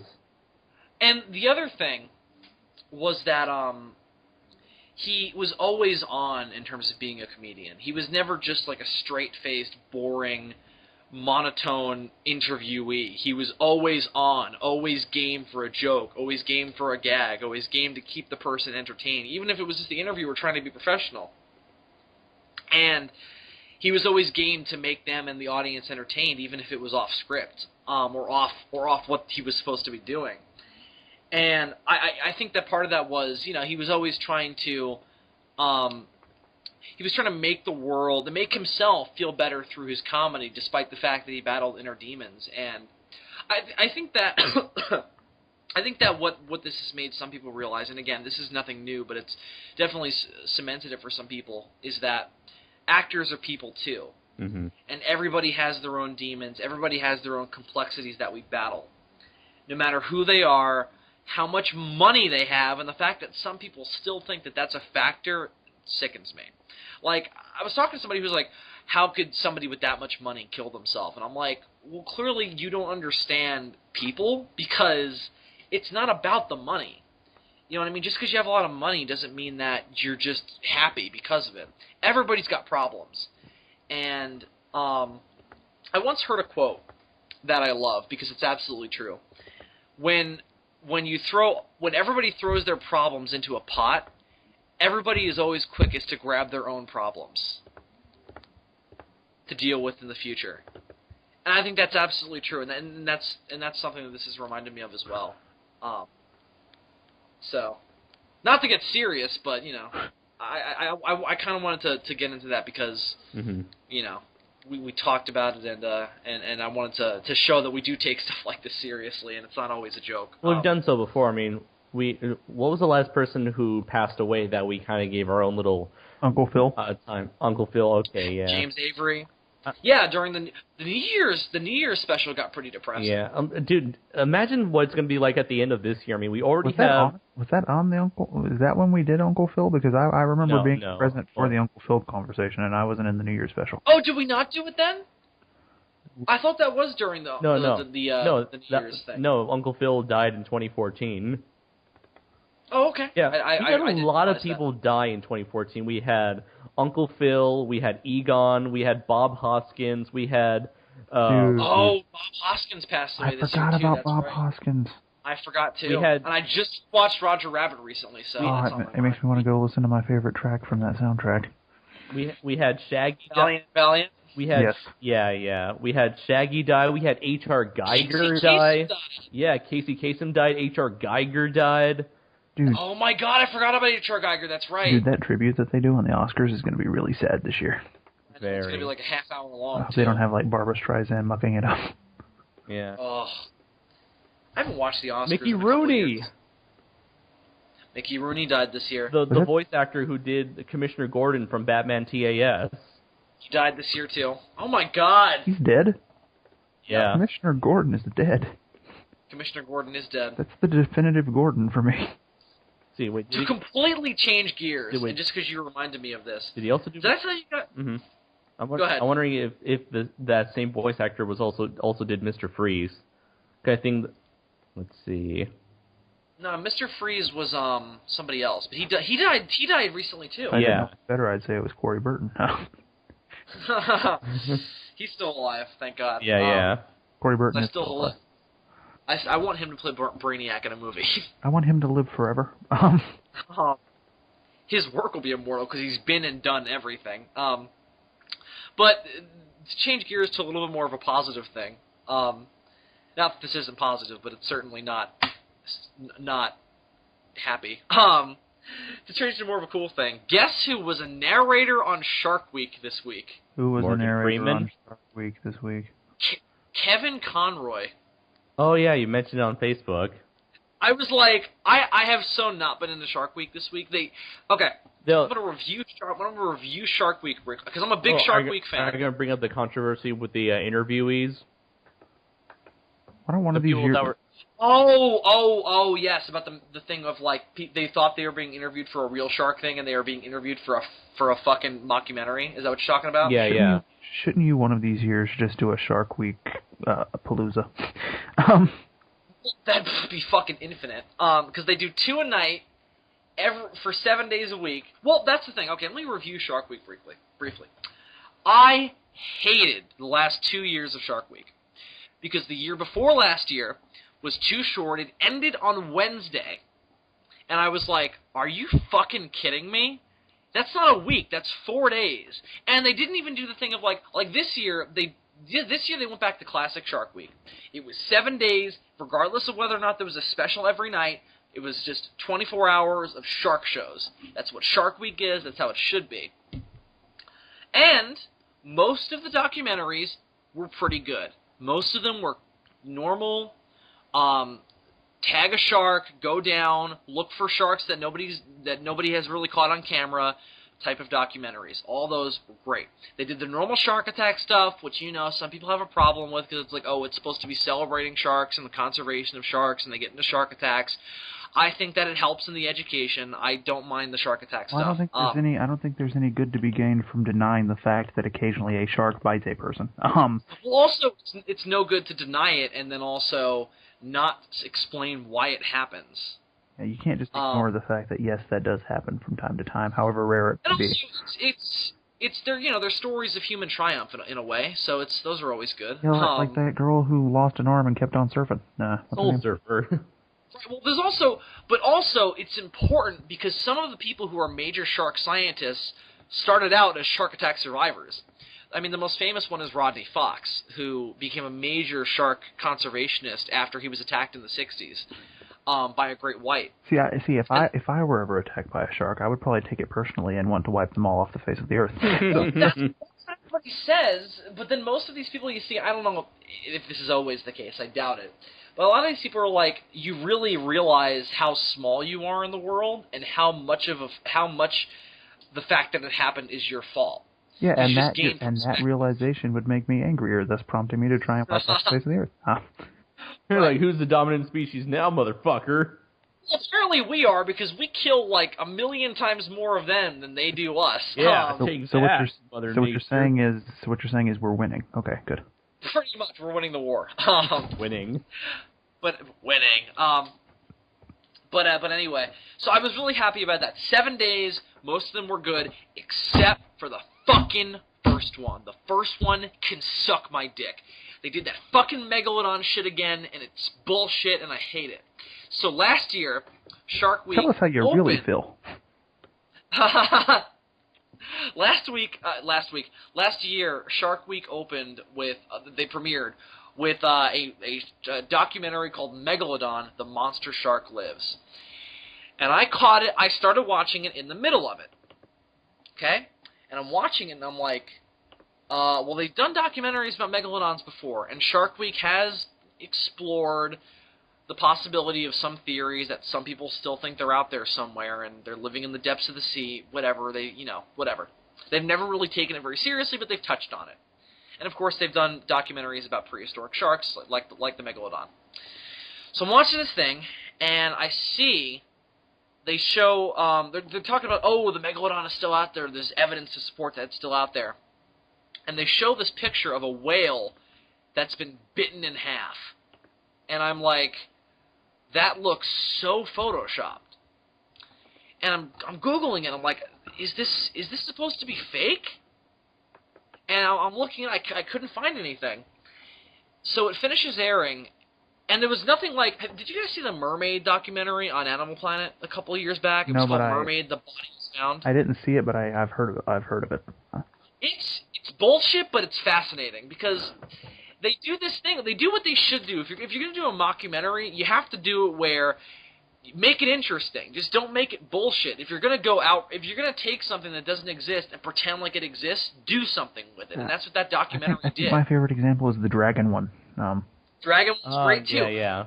The thing, they explain how these creatures would have to evolve. And the mermaid one was fascinating and creepy, because it's how we evolved is how they evolved. We took to the land, they took to the sea. Again, in this documentary, I'm not saying mermaids exist. Then they found the monolith. Right, exactly. To take it back to evolution, like we were talking about earlier. But that's interesting to me. And also, they used it to make a point about a real-world problem. Do you guys remember the bloop? No. What? You guys have never heard of the bloop? The what? The what? A what?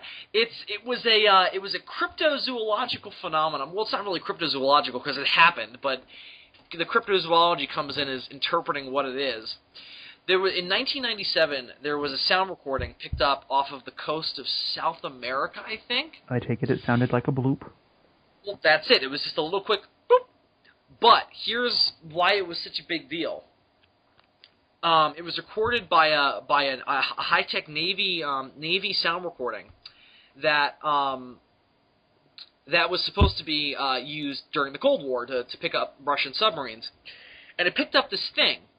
And because of the echolocation of it, and because they used sonar, they were able to figure out that if that thing was a living creature, it would be like 2 times the size of a blue whale. Like, we're talking something Godzilla-sized. Mm-hmm. And it's, of course, been debated as to whether or not it is actually a living creature, and if so, what it is, and if it's like what we would consider a living creature. And that's always been debated. It's still never been figured out, and it's never been picked up again. But it was just this quick little thing, and it turned into a phenomenon. And this mermaid documentary explored that and said that, oh, what if the bloop was not one creature, but a bunch of them, and it was a colony of mermaids? And that was where it started. But the thing is, they took it in the direction of, well, there's also this thing where you have mass whale beachings, where you have like hundreds of whales that beach themselves intentionally, because once one whale beaches, if it's with a pod, they all beach. It's kind of a grand suicide type thing. It's horrible. It's like lemmings. They follow each other off of cliffs. Yep, pretty much. And, although in that case, it's because they have very limited intelligence, whereas in the whale case, it's more of like they're really upset that other whale killed itself, so now they're going to kill themselves too. Right, exactly. And the thing is that there's a conspiracy theory about U.S. Navy testing of sonar weapons. And this is a thing, and it's been proven to connect back to mass whale beachings because the noise is so horrible, so intense that because whales are, you know, their survival instincts and their communication is very much so based on sound. And it fucks with them, and it just obliterates their senses, and they just kill themselves because of just how much it screws with them. And what they did with this is that along with the whale beachings, a couple mermaid bodies were found. And they used the bullshit science to make a point about the real world. And I was like, that's cool. It was also really, really, really interesting and really, really creepy. So that's a good mockumentary. The Megalodon shit from Shark Week last year didn't even say it was a mockumentary. They lied about it because they were like, at the end of the documentary, in little tiny print at the bottom of the screen, it said, some events of this film have been dramatized. Some. That's it. The whole thing is, it's basically a found footage movie, is basically what it is. And everybody freaked out. Everybody was like, fuck you, Discovery. You're supposed to be a documentary. This is supposed to be a documentary series celebrating sharks. And not only is this basically a horror movie, but it's also complete bullshit and you're not even honest about it. And it ruined them it didn't ruin them. It was still massively successful, but as Shark Week always is, but they got a lot of flack for it. And this year they continued with that, and the first Shark Week documentary this year was about a giant shark that was found footage. It wasn't real. And as Andres mentioned earlier, there's a controversy because a lot of shark experts were interviewed for it, not being told that what they were going to be in was fictional. It was about a voodoo shark, right? What? Oh, no, that's a different one. Okay, because I heard there was, one for the voodoo shark and one for another shark. Well, the voodoo shark one's wasn't bullshit, as far as I know. No, that was the thing is, like, they would interview these shark experts, and then they would take their responses out of context to make it look like they were actually agreeing about the existence of the voodoo shark and supporting the findings of this shark. Well, I know that the submarine one. Lair of the Mega Shark was the one that Kevin Conroy narrated. So if you're right, then I'm going to be really pissed, because I actually kind of liked that one.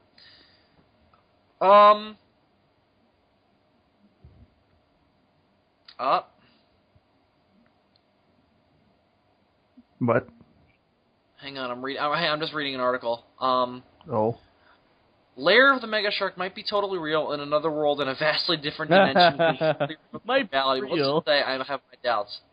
Discovery has a track record of exaggerating the realness of their sharks. Vox reports that on Sunday, Discovery aired Oh, you guys want to hear the title of the other Megalodon documentary that they did this year? When's that? Hold on, just want to let you know I sent you the link about the Voodoo Shark interview scam thing. No, I saw this, and I'm so disappointed now. I watched this documentary and I liked it. Because it showed real footage of great whites. The Megalodon one was all CG. Okay, so the Megalodon one was called Shark of Darkness, Wrath of Submarine. What? Yeah. It's not like it's not like the most generic title. Just throw in Megalodon and Shark in there, right? Well, it also sounds like the two Star Trek movies that have Khan in them thrown together. God. A 2-hour segment about a great white shark the size of a submarine. Blah blah blah. Discovery, you're giving me cancer here. Ugh. And likens the show to shark fan fiction. Do sharks have fan fiction? Do sharks have fans? Well, I'm a Shark Week fan. Yeah, you're a fan of Shark Week. Are you like a fan of the animal? Like, I mean, I find them interesting. But can anybody honestly go up to an animal and be like, I'm a fan of yours? Lair of the Mega Shark real? Well, no. But the thing about Lair of the Mega Shark is that it wasn't like dramatized. They were just tagging great whites off the coast of a country. And they were looking into this idea that there might have been one that was 30 feet long. So unless those great whites were fake, which I guess is possible, I didn't know that one was a mockumentary. If so, I'm really mad because, again, Kevin Conroy narrated it. It was one of the best ones of the week, so shit. Listen, here's my point. Shark Week has, as the Nerdist podcast said, jumped the shark. That sucks.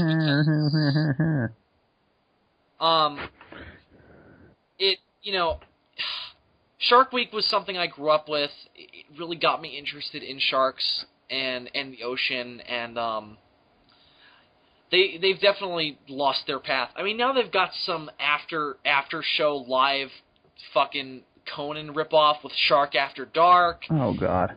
And they bring on guests like Chelsea Handler and Macklemore and fucking Stone Cold Steve Austin. It's just like, and they advertise movies like they brought on. There was a segment where they interviewed one of the actors from Into the Storm about the movie Into the Storm. It had nothing to do with sharks, and I'm like, why is this on Shark Week? You're gonna bring in an actor to advertise a movie. At least make it a shark movie. At least, yeah, even if it's like Tara Reid promoting Sharknado, at least it's shark. Right. I was like, are you fucking kidding me? Well, there was even a kid they brought on who got a law passed. He was so into sharks, he got a law passed in Massachusetts that made shark finning illegal. Made doing what now? Shark finning. What is shark finning? You guys don't know what shark finning is? Yeah, where you just cut off the fins, right? Yeah, and then you throw them back into the water alive and let them drown. It's horrible. Why? That's just cruel. That's just like kicking them while they're down. Why do you want the fin? Well, they make shark fin soup with it. It's considered a delicacy. Oh, well, is it delicious? Because if it's delicious, I'm down with this. No, it's the thing. Tonight I dine on shark soup. Well, it's also possible that it kills people because sharks, you have to cook it It's kind of like blowfish, where if you don't cook it the right way, it might kill you because it's poisonous. But you can eat shark, like people eat shark. So why throw the rest of it back? Use that meat. It's a waste. And it's done to millions of sharks a year, and that's a big thing. It's a big conservation thing. See, I am absolutely support anti that, but I am okay with the slaughtering of animals for sustenance as long as it's not wasteful. That's just stupid. But also, you throw them back into the water while they're alive to drown. It's horrible. It's horrible. Anyway, Shark Week this year, despite those two things, I don't watch Shark After Dark because it makes me cringe. Because it's just horrible. They're trying to be funny and they're not. But anyway, so this kid they got on, he was like,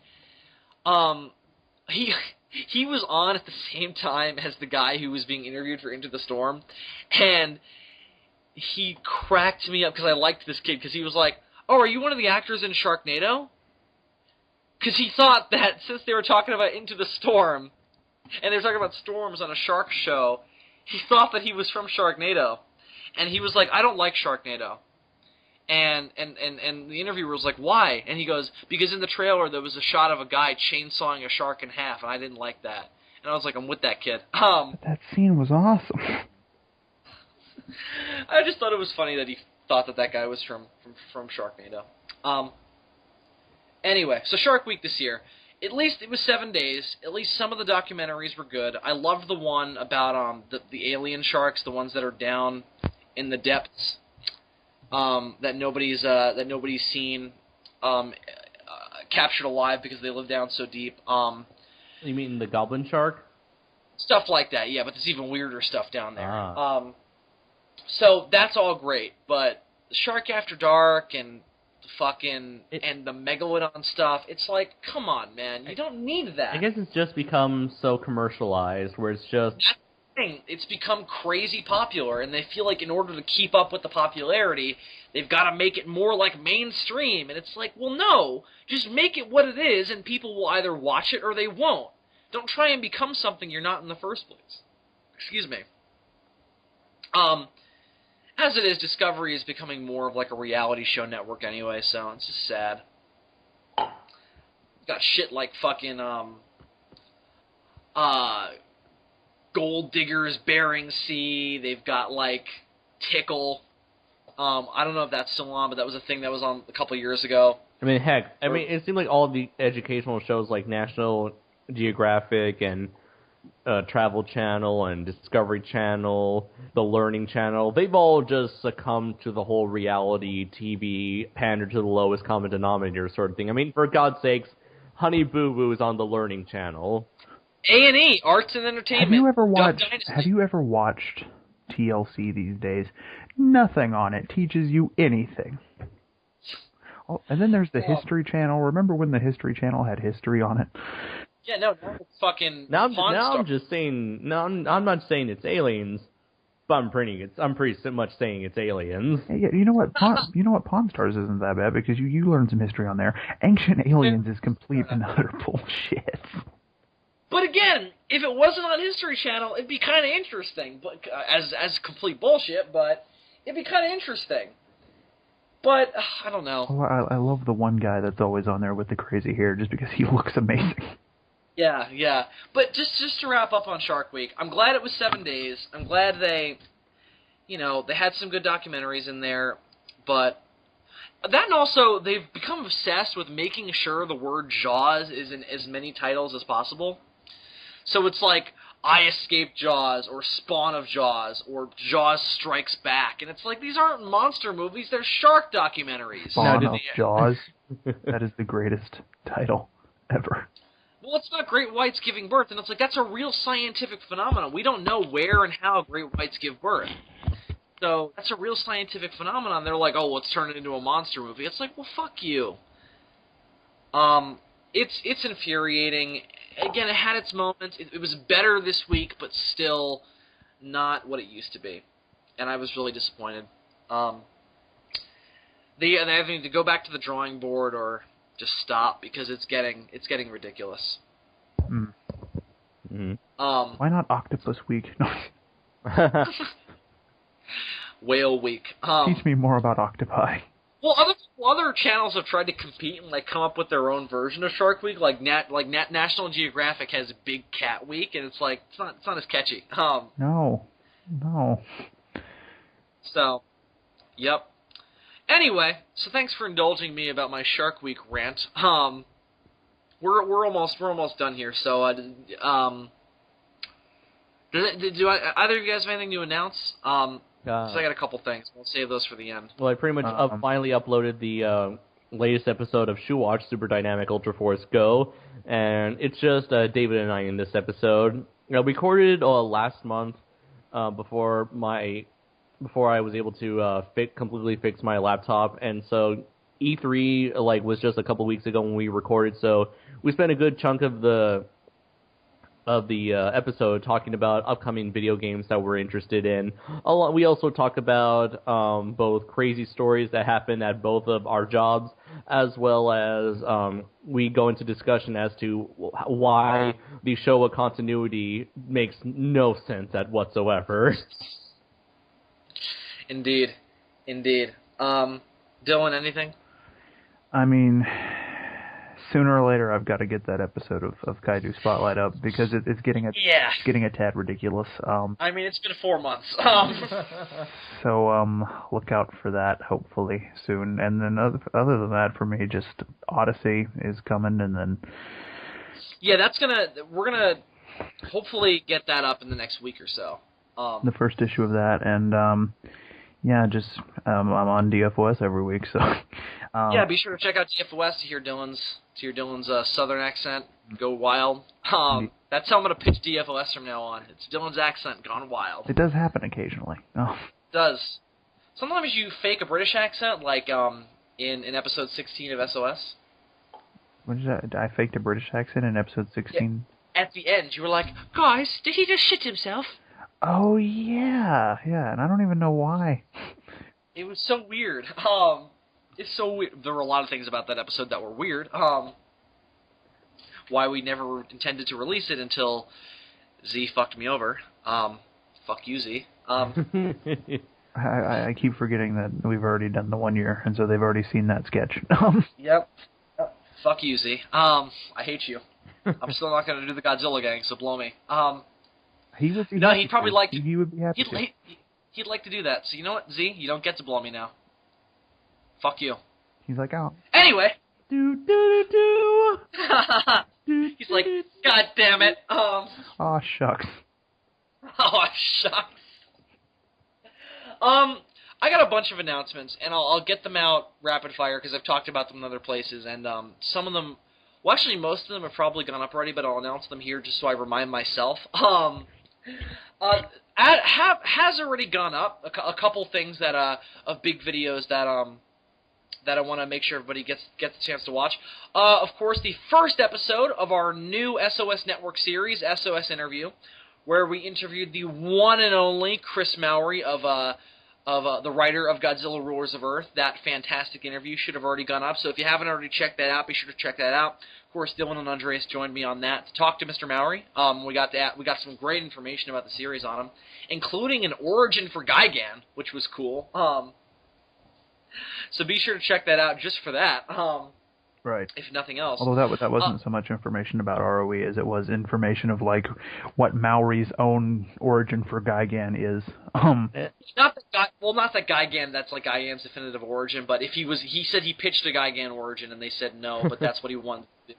I mean, as long as his origin didn't happen officially in the book, we'll just go with that. As far as we know, that's his definitive origin. That's what I imagined. I imagined something just like that, so I'm happy with that.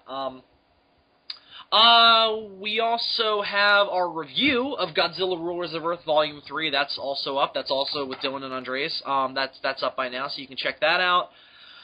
Oh, what else is there? We've got an upcoming episode of SOS Interview that we just recorded recently with the fantastic... Well, should we say it here? Yeah, we should say it. Yeah, let's announce it. We did an episode with the fantastic Jacob Baker, the Kaiju Maker, who also did a bunch of fan art for SOS because he's gotten really into the show. Jacob Baker, for those of you who don't know who are listening, is the mastermind behind the Hyper Goji suit. Which is in the upcoming Godzilla fan film, Godzilla Battle Royale, and it has been floating around the internet for a couple of years now, so I'm sure most of you have seen it and have had varying reactions on it. I personally love it, but, whatever your take is. He's done a lot of fantastic fan art, and you'll get to see that in the interview. Right, we'll show that off in the interview, so you'll get to see that then.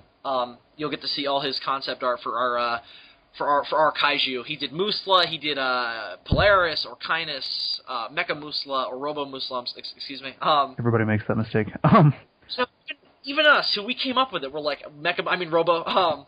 Mecha I'm in Robo. That should be his new name. Mecha I'm in Robo. Mecha Cyborg Robo. Him and Musla himself are my two favorite, because with Robo Musla, it was one that I had never drawn, and so it was nice to see him finally realized. And with his Musla, it's really the only one that he did like a radical redesign of. Mm-hmm. Like the rest of them are similar to the original design, just drawn more detailed. Also, one of the original concept arts for Musla became a new kaiju.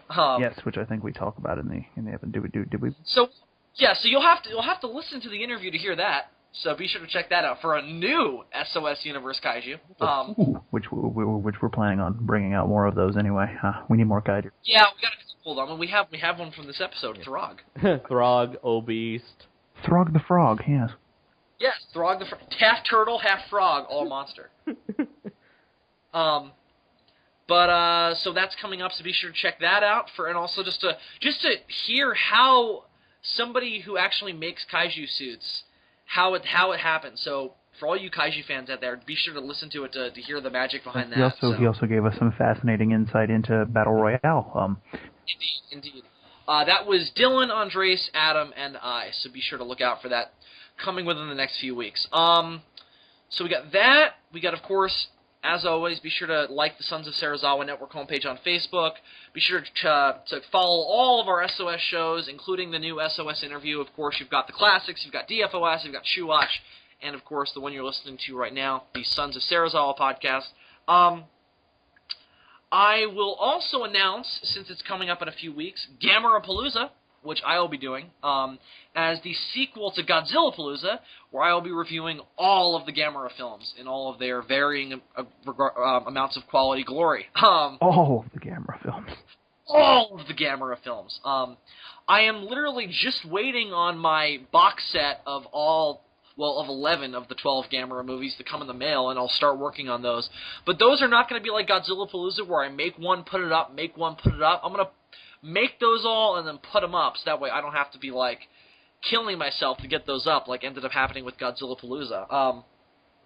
So that won't happen. So those will go up one day after the other and won't lead to my sanity being lost. No, though I think you can make the argument that you already lost your sanity quite a while ago. I think anybody involved with us has no sanity. Yeah, we just kind of have fake sanity. We have the illusion of sanity. The illusion of sanity. It's kind of like we make some kind of a perception filter, if you will. Yeah, indeed, yes. Sanity, of course, being incredibly overrated anyway. Oh, yeah, totally. Normal is overrated, as Dr. House loves to say. Speaking of, at some point, I'm planning on doing a couple reviews for House episodes. House of Palooza.